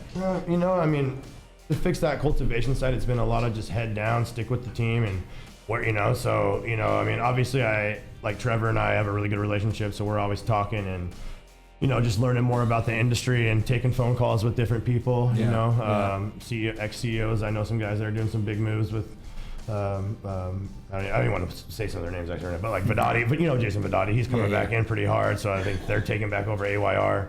That's going to be announced pretty soon. Yeah, no, it was. And so, like, those are just crazy moves, what I'm saying? It's like a clawback in the contract and, I mean, but yeah, it's dope. So, but I just think, if I can just get my head down, work with these teams, because like High Grade's team, honestly, is one of the hardest working guys I've ever seen. You know what I mean? Like the guys that are working there, like daily, bust their ass. Shout out to them, nice. But it really is impressive. And so, but again, it's just about growing good weed. I mean? Like getting back to the basics, growing good weed, making sure these environments are holding, and if we can bring these brands in and show off and flex with them, and then we'll stand out on these seasonality trends. Well, man, fuck, dude. I mean, you got me excited to smoke some High Grade. Yeah, for sure, dude. I definitely would say give them another try. What the fuck, dude? That's right, Luis. I said it. Hey, I smoked it. I liked it. Nice, and I think. Hey, like I'm a fan of Exotic Genetics. Obviously, I have a box of their stuff when they came out. Okay, dude, Mike's awesome, dude. I forgot which strains. I want to. We can hand one of these out too. Or you can Okay, let's do some giveaways, man. Let's go ahead and. I think I brought the seed pack for that too. Yeah, the seed pack goes with that. Really? Okay, damn. There we go. Let's go ahead and give this away. Okay, we got the picture with the seed pack, so you can hang up the picture, and then that way, when you're growing it. If you gotta try to make it look like this, okay? So let's go. Let's see what you got. All right, so we're gonna open up the phone lines. All right, there we go. All right, we're gonna maybe let's see if we can fill the phone lines too this time. Well, let's see how many people we get to call in. We got 2. I think we got like 3 more lines available if you want to call in. So 3 more lines available.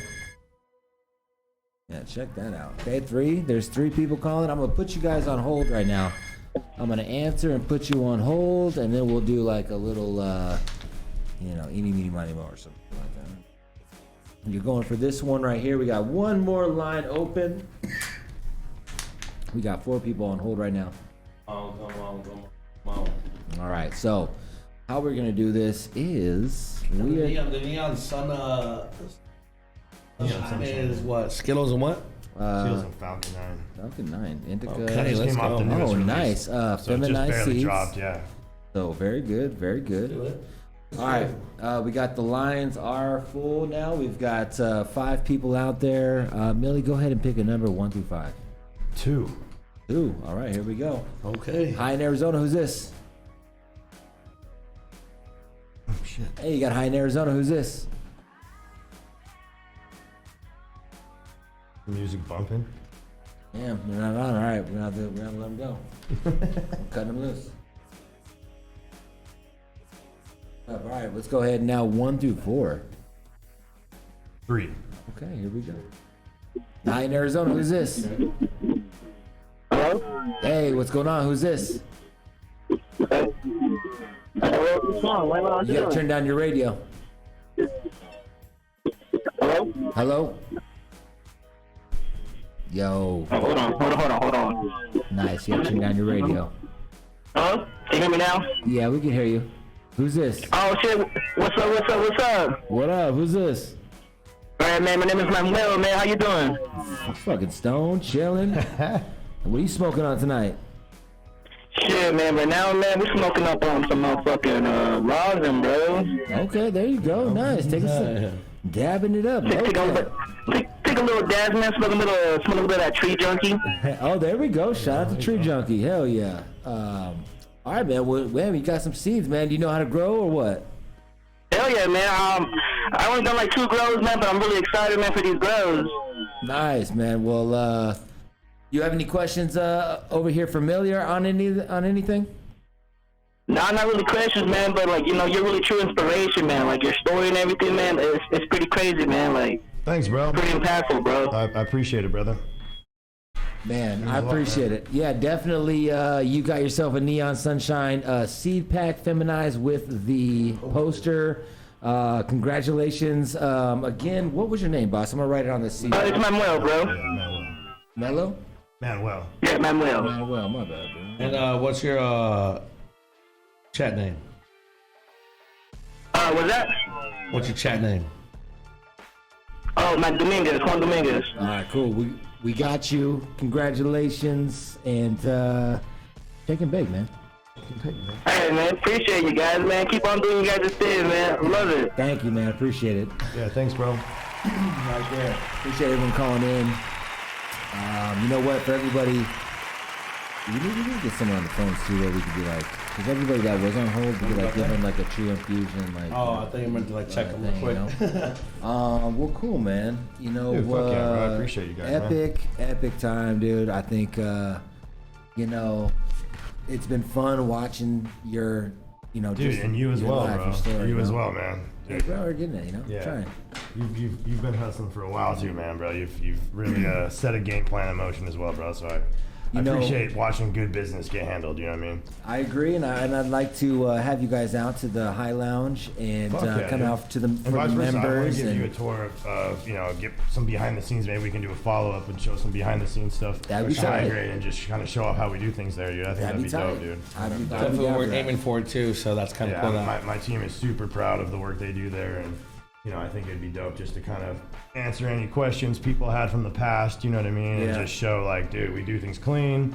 You know, it's really about just getting good genetics, good environment, doing the math right. You know, like if we don't have, you know, you don't have to stuff rooms full of plants, you know what I'm saying? Like sometimes you can fucking get higher yields by just doing things right, you know what I'm saying? And so, yeah, we just really took it back to basics, clean, got good genetic brands involved, and again, my team's just crush it, bro. We're keeping up dresses on point, keeping defoliations on point, and yeah, you know, just it's super cool to watch things transform when you. It's cool that you got people that like, I mean, good genetics too, and good seeds. Yeah, that definitely helps, bro. You know, again, it's genetics and environment are really this whole game. Yeah. You know what I'm saying? Like, it really is, you know what I'm saying? Like, us growers, you know, not to beat us down, but it really is genetics and environment. Yeah, you know what I'm saying? definitely. This girl does her thing. And I mean, also with, you know, with your dry and your cure, you know what I mean? Like, it's like the whole thing. Like you said earlier, you can't skip anything. Absolutely, dude, absolutely. You know, and so yeah, like we've got double the dry rooms now, so we can do like a 10-day dry, you know, instead of like having to like bring them down after 6 days because another one's coming, you know, so we can really do a slow dry in there, you know what I mean, and then actually cut them and cut them into spears in that room, so it's still in the same environment, you know, 60 and 60 right there, just really keeping that humidity just right at like 55, 60. And cold in there, you know. And are you guys hiring growers right now? Someone asked. I think we just finished our last round. You know, like I know a lot of groups are laying people off right now. I know. You know, I heard Grow Sciences had to let off like 23 people or something. Man. And then I know like Mint had to halt some construction. And, it's you know, good. I mean, it's a definitely. I've heard a lot of different stories of you know people having to get laid out. You know what I mean? So we've actually been pretty good. I know we did hire more people like in our packaging because our biggest thing is just getting through volume quick enough. Yeah. And really like my boy Casey, like again, my buddy that's been with me since 6th grade, is such a good like quality control manager. So he's really like the guy that he stamps his approval on anything that leaves the facility. So he's been really strict on anything. So like I really am proud of him for what he's done coming in and breaking it down just into processes and fucking having just oversight everywhere and always fucking checking things, you know, and using that, you know, we paid a lot of money for the sensors, so we might as well use the data, you know, checking it all the time, and you know, and again, it's just breaking it down to a science and double checking that science and just let her do her thing. You know what I'm saying? Like these plants fucking thrive, dude. They're crazy. And where can people find High Grade right now? I know, dude. We're in a whole bunch of dispensaries. A lot of places. Fuck, dude. I should have even looked that up, dude. I keep my head in the garden. Honestly, I know. I take all my samples up at Nirvana. I should have had that. Hey, are you guys doing rosin? Not yet. So we have a salt. We started one with peer pressure, so it's coming out. Wow. Yeah. So yeah, we're building a cold room. We've got a really dope little process going on. But that probably will be summertime. But yeah, I mean, I know High Grade's in like over 100 dispensaries.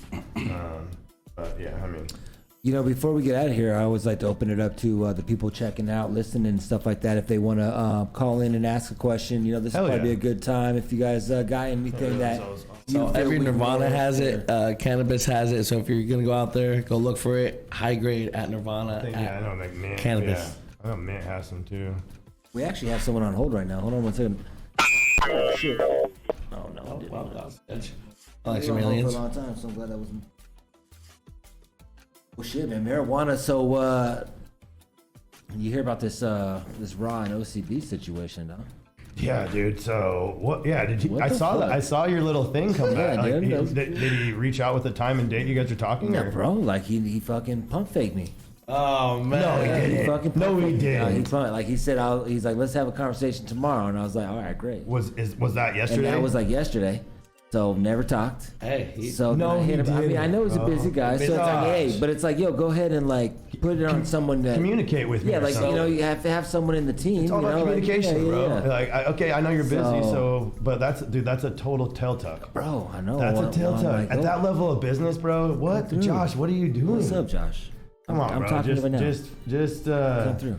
Yeah, I know What's Josh is up, a good Josh? man, dude. I really do. I know he is. you know, got what I'm heavy saying? metals in your joints or what? You know, but like that's a tail tuck. Yeah. Like, what are you doing? If you- Right. It's a legitimate And question. You are a legitimate customer. That's of right, fucking exactly. I've been a HBI. wholesale Like, customer for what? over a decade. Bro, and I've pushed some weight for you, motherfucker. I've got, like, what customers- are you doing? Not Yeah, calling me dog, like on speed that's dial. What I'm saying. Like, you know, Bro, like, no, you but it's man. like real, dude. Like, what are you? Set. You're in line.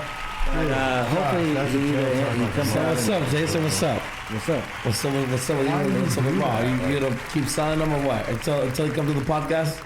I mean, I feel like I'm not. I need to You gotta come on the podcast, bro. I mean, shit, I mean, look, dude. I know, At man, but this this point, man is bro. like, he's clear it so up, big, dude. Come He on. can go on like, he might go on like Joe Rogan before he comes on the show. You know what I'm saying? Like, There's Josh right you there. know, yeah, that would be epic right there. That would be Hey, epic. hi in Arizona. Yeah, I got a question. Okay, nice. He's got a question. Go for it. Yeah, I was just wondering, if your facilities ever do test Damn, you yield, know, like, my bad. You're, like, It's kind of cutting out. yeah, these Is this phones. something about testing? Do you have the podcast on in the background? no. Okay. That was better there. What was the question about? You came through clear right there. Different levels of defoliation. Oh, levels of defoliation. So, I mean, like you've got to get an updress and a prune by like, end of week 3. And then you've got to just keep her, that's really when I start weaving heads through the trellis, you know what I'm saying? So I'm trying to get her spread out Yeah, a little people, bit. the more you defoliate, the bigger. Dude, it comes So like so you can choppy. defoliate. I mean, defoliation's, I can't really hear what you're saying, but defoliation's just to get airflow through the canopy and light penetration, you know what I'm saying? So we usually do, Yeah. 2 defoliations throughout her flowering cycle, but you've also got to get an updress. You got to get all those suckers off, which is kind of lollipopping. You've got to kind of bring that energy up top, which again is where that math comes in, because that canopy really should only be, 24 to 30 inches tall, you know what I'm saying? And that's where you've got thick heads right there. And that's kind of where you see people put a lot of popcorn out. That's because they're not bringing their, they're not lollipopping. They're not pruning that plant up to refocus that energy. Yeah. So let's talk about defoliations where you're actually taking. You're taking fan leaves branches. off, yeah. You're taking Branches fan off. leaves off. Yeah. Defoliation's more fan leaves, you know what I'm saying? But, we do an updress decon, is what we call it, a decongestive, at the same time. So, yes, I'm going to updress her. And then when break some people fan that leaves don't off. know and that don't grow, when they see it for the first time, like, what the fuck are you doing to the plant? You know what I mean? I mean, but it's pretty easy to explain, it's a healthy, it's just like getting a haircut, you know what I'm Sending saying? it, or I feel like it's breaking your bones and sending your nutrients all the way up. Hi in Yeah, Arizona. I Who's mean, we're this? not breaking her bones, but we're just Yeah, showing her legs, I was basically. wondering too about sturdy. You know what? I'm gonna have to go get these phones looked at. Can you I try think it it's one more yours. time? Yeah, it's got to be on our side. Sturdy, kind of off of the sturdy. Something about upskirting it. All right, I'm gonna put you on hold, man. You know what? Honestly, man, if you could just put your question in the chat for us, I Yeah. think we're gonna take your questions in the We chat. got man. cricket, bro. Over I'm here. having, yeah. Oh man, it's not even cricket. I dude. know. Hold on. He's that Obama phone. Bro, so you have Alec monopolies though. That's Dude, so I met him from, selling weed to one of his cousins. You know what I mean? shit. Who's the coolest person you sold weed to? That's what I'm gonna ask right now. Shit, man. Or you're like, wow, I never would think this I guy. don't know. I buys think weed. Alec Monopoly was pretty dope. That's you know, fucking because dope. like he had hundreds like saran wrapped, and like we brought a bunch. My boy Scotty and I, my old hustle partner, we showed up with like 20s that you know, because we got it from a different deal, so like I didn't really have control over. I was hoping they would be hundreds, but like when we did a different deal, I was like, fuck it, he doesn't care. But he like loved him. He was like, is this weed cash? Like, you know, like, and so that's where like you saw that like picture of me and him. He probably inspired something, dude. You know, he probably. Dude, that dude makes a lot of money for like. I mean, a lot of fucking money. Because he could sell a fucking painting for like what? Bro, there was cash just like on the ground where I was like, what the fuck, dude? Like with paint on it and shit. Damn. I mean, but he was going through, I think, his own issues at that time. Yeah, he was a trip. I mean, all artists are. You know what I mean? I feel like artists, you gotta be. Yeah, you gotta do something. Fucking A, man. Well, Call me an marijuana. artist, Jason. Yeah, definitely. Something about you leaving, I think, is what the guy keeps asking. Oh, okay. But I don't know what's the Yeah. question. Oh, he's making fun of it, probably. What? Then put your de-leafing technique up, bro. Yeah, tell us what you do. So bro. there's a difference when you have a tent and you have 125,000 square feet. Yeah. You know what I'm saying? So like there's a balance between like, okay, what am I gonna get done that's efficient? Like I don't have a little 10 by 10 tent where I can fucking prune every fucking thing to a fucking T and spread her out, scrog her if I want, fucking rub her nipples every night. You know what I'm saying? Like, you know what I'm saying? So we have to find a technique that's gonna get shit done at the scale that we have. You know what I'm saying? And so yeah, if you walk through there, you're gonna have little fucking, oh yeah, they missed this little spot right here. Oh, they missed this little thing right here. But at the scale we're fucking doing shit, that's not fucking even a goddamn blimp on my radar. Yeah. You know what I'm saying? So, you know, like a bunch of these guys that will have weird, you know, different fucking techniques, or they'll sways their plants, or what's, you know, it's like you've got a 10 by 10 tent. I remember when I had just one room, you know what I'm saying? But when you've got fucking 30, 40 rooms, it starts to get, you know, that are fucking 2,500 square feet, it starts to become a different game of efficiency and labor and breaking the whole business down to an actual like math equation again. You know, how much labor can we afford? You know, what kind of things can we do? You know, like people think these sites just make fucking millions of dollars. You know what I'm saying? Like they lose millions of dollars. Dude, most of them are bleeding. You know what I'm saying? Yeah, and so like, right. you know what I'm saying? mean, Like it's real, bro. These like they want to get into cultivation because it's cool, but Trevor and I slaughtered it not ever being in cultivation, because we would go into these other cultivations and kick them in the nuts.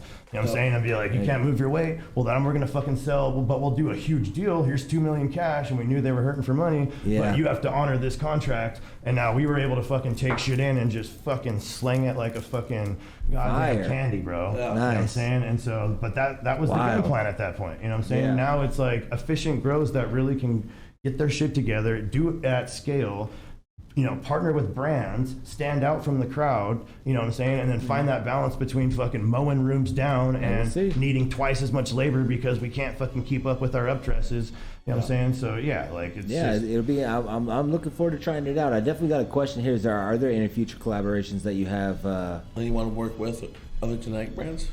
Oh yeah, I mean I've got a lot of different guys I'd love to work with. You know, I mean, but again, it comes down to who are your top three you'd love to work with right now? Well, obviously, Exotic's a big one. You know, Tiki Madman. We signed two of my favorites already. I'd love to work with Don and Aaron from DNA. You know that Aaron's been a mentor for me for a long, long time. Super, always been respect with him. DNA Genetics. Yeah, DNA Genetics. Yeah, Don Shout and out to Aaron. them, but no free shout outs. Yeah, dude. You know, just even Gabriel Cannabis. So Gabriel's a fucking one of my really good friends too. So I just came back from Washington with him. So you know, I just like working with good people. Again, it's just a game, you know what I'm saying? We just have to work together. The contract has to make sense. Oh, wow. You know, a lot of those guys that worked with even Burner back in the day, like these were ridiculous contracts that were just like, I don't know if you've seen, like people were paying like 50 racks a month, you know, for like, and it's like, that's just not how this works, bro. Yeah, you know what I'm saying? Like, Like, yeah, and a lot of those guys aren't around anymore. We've got Flacco extracts in the comments right here now. Dude, I've got nothing but good shit to say about Nick, bro. He's a super fucking hard worker. Worked for me for a long time, was always on point. Super good extracts, bro. I definitely would love to have. He definitely needs to run there you some. go. Look at that. Let's make it happen. I want to, and hey, if I could possibly get a little taste of the collab when that does go down. Oh, for sure, for sure. I still have some Nick stuff in my fridge right now. So, man, I know you have a wife at home cooking dinner. Dude, you I know. your kid. Yeah, so like, man, I appreciate that you took your time on this Valentine's Day to come in and chop it up. Oh, dude. yeah, we went over it. It was an amazing conversation. Dude, I dude. appreciate so it, man. much stuff. This is all but positive vibes here, yeah, man. it was amazing, dude. Fun, Thank you so much. Always welcome in here. Fuck yeah, love to have you guys over at the High Lounge, and And Let's get that inside of the record. Let's get going. If we get exotic mic on here too. Oh, yeah. Dude, that'd be dope. Yeah, when he comes That'd be through. tight. Yeah, when he comes through. See if we For can lock sure. that out. That would be, for sure. That'd be dude, lit. For sure. We'll He would actually definitely- love to come up to the penthouse. For Yeah. sure. Tell him if he comes 100%. up, I'll milk someone for him. I'll milk Jason live Dude, on air. I'm texting, dude. I'm Yeah, texting exactly. that right. I'm not, dude, you got. Hold on. That's We gotta funny. call him, bro. I'll call off. The phones work, man. Damn. Damn, I wish the phones did. You probably work, would have bro. answered. I gotta get those fixed. Dude, I talk to him all the time. Yeah, but all love, bro. Yeah, but I'll 100%. I'll bring him here. 100%, Yeah, that's bro. funny as He'll shit, have so bro. much fun here. Well, Shake and Bake, man. Appreciate bro. you. So yeah, there's some stickers here. Yeah. Fucking, these are all the strains that we're cultivating right now. I'm gonna take. You guys have the rest of them. Fire. I appreciate the fireweed you brought too. Dude, I'm for gonna play sure, one that's all you track. guys, that's all you We'll be guys. back. We got more giveaways. Appreciate you guys dude, kicking it with fire us. underneath it and shit. I'm gonna play the track I thought I was playing at the beginning of this, but I fucked up. We're gonna roll one up. We're gonna smoke one more blunt, and Skedaddle. yeah, and skedaddle. But kick it with us. We'll be right back. I'm gonna make sure I turn off the.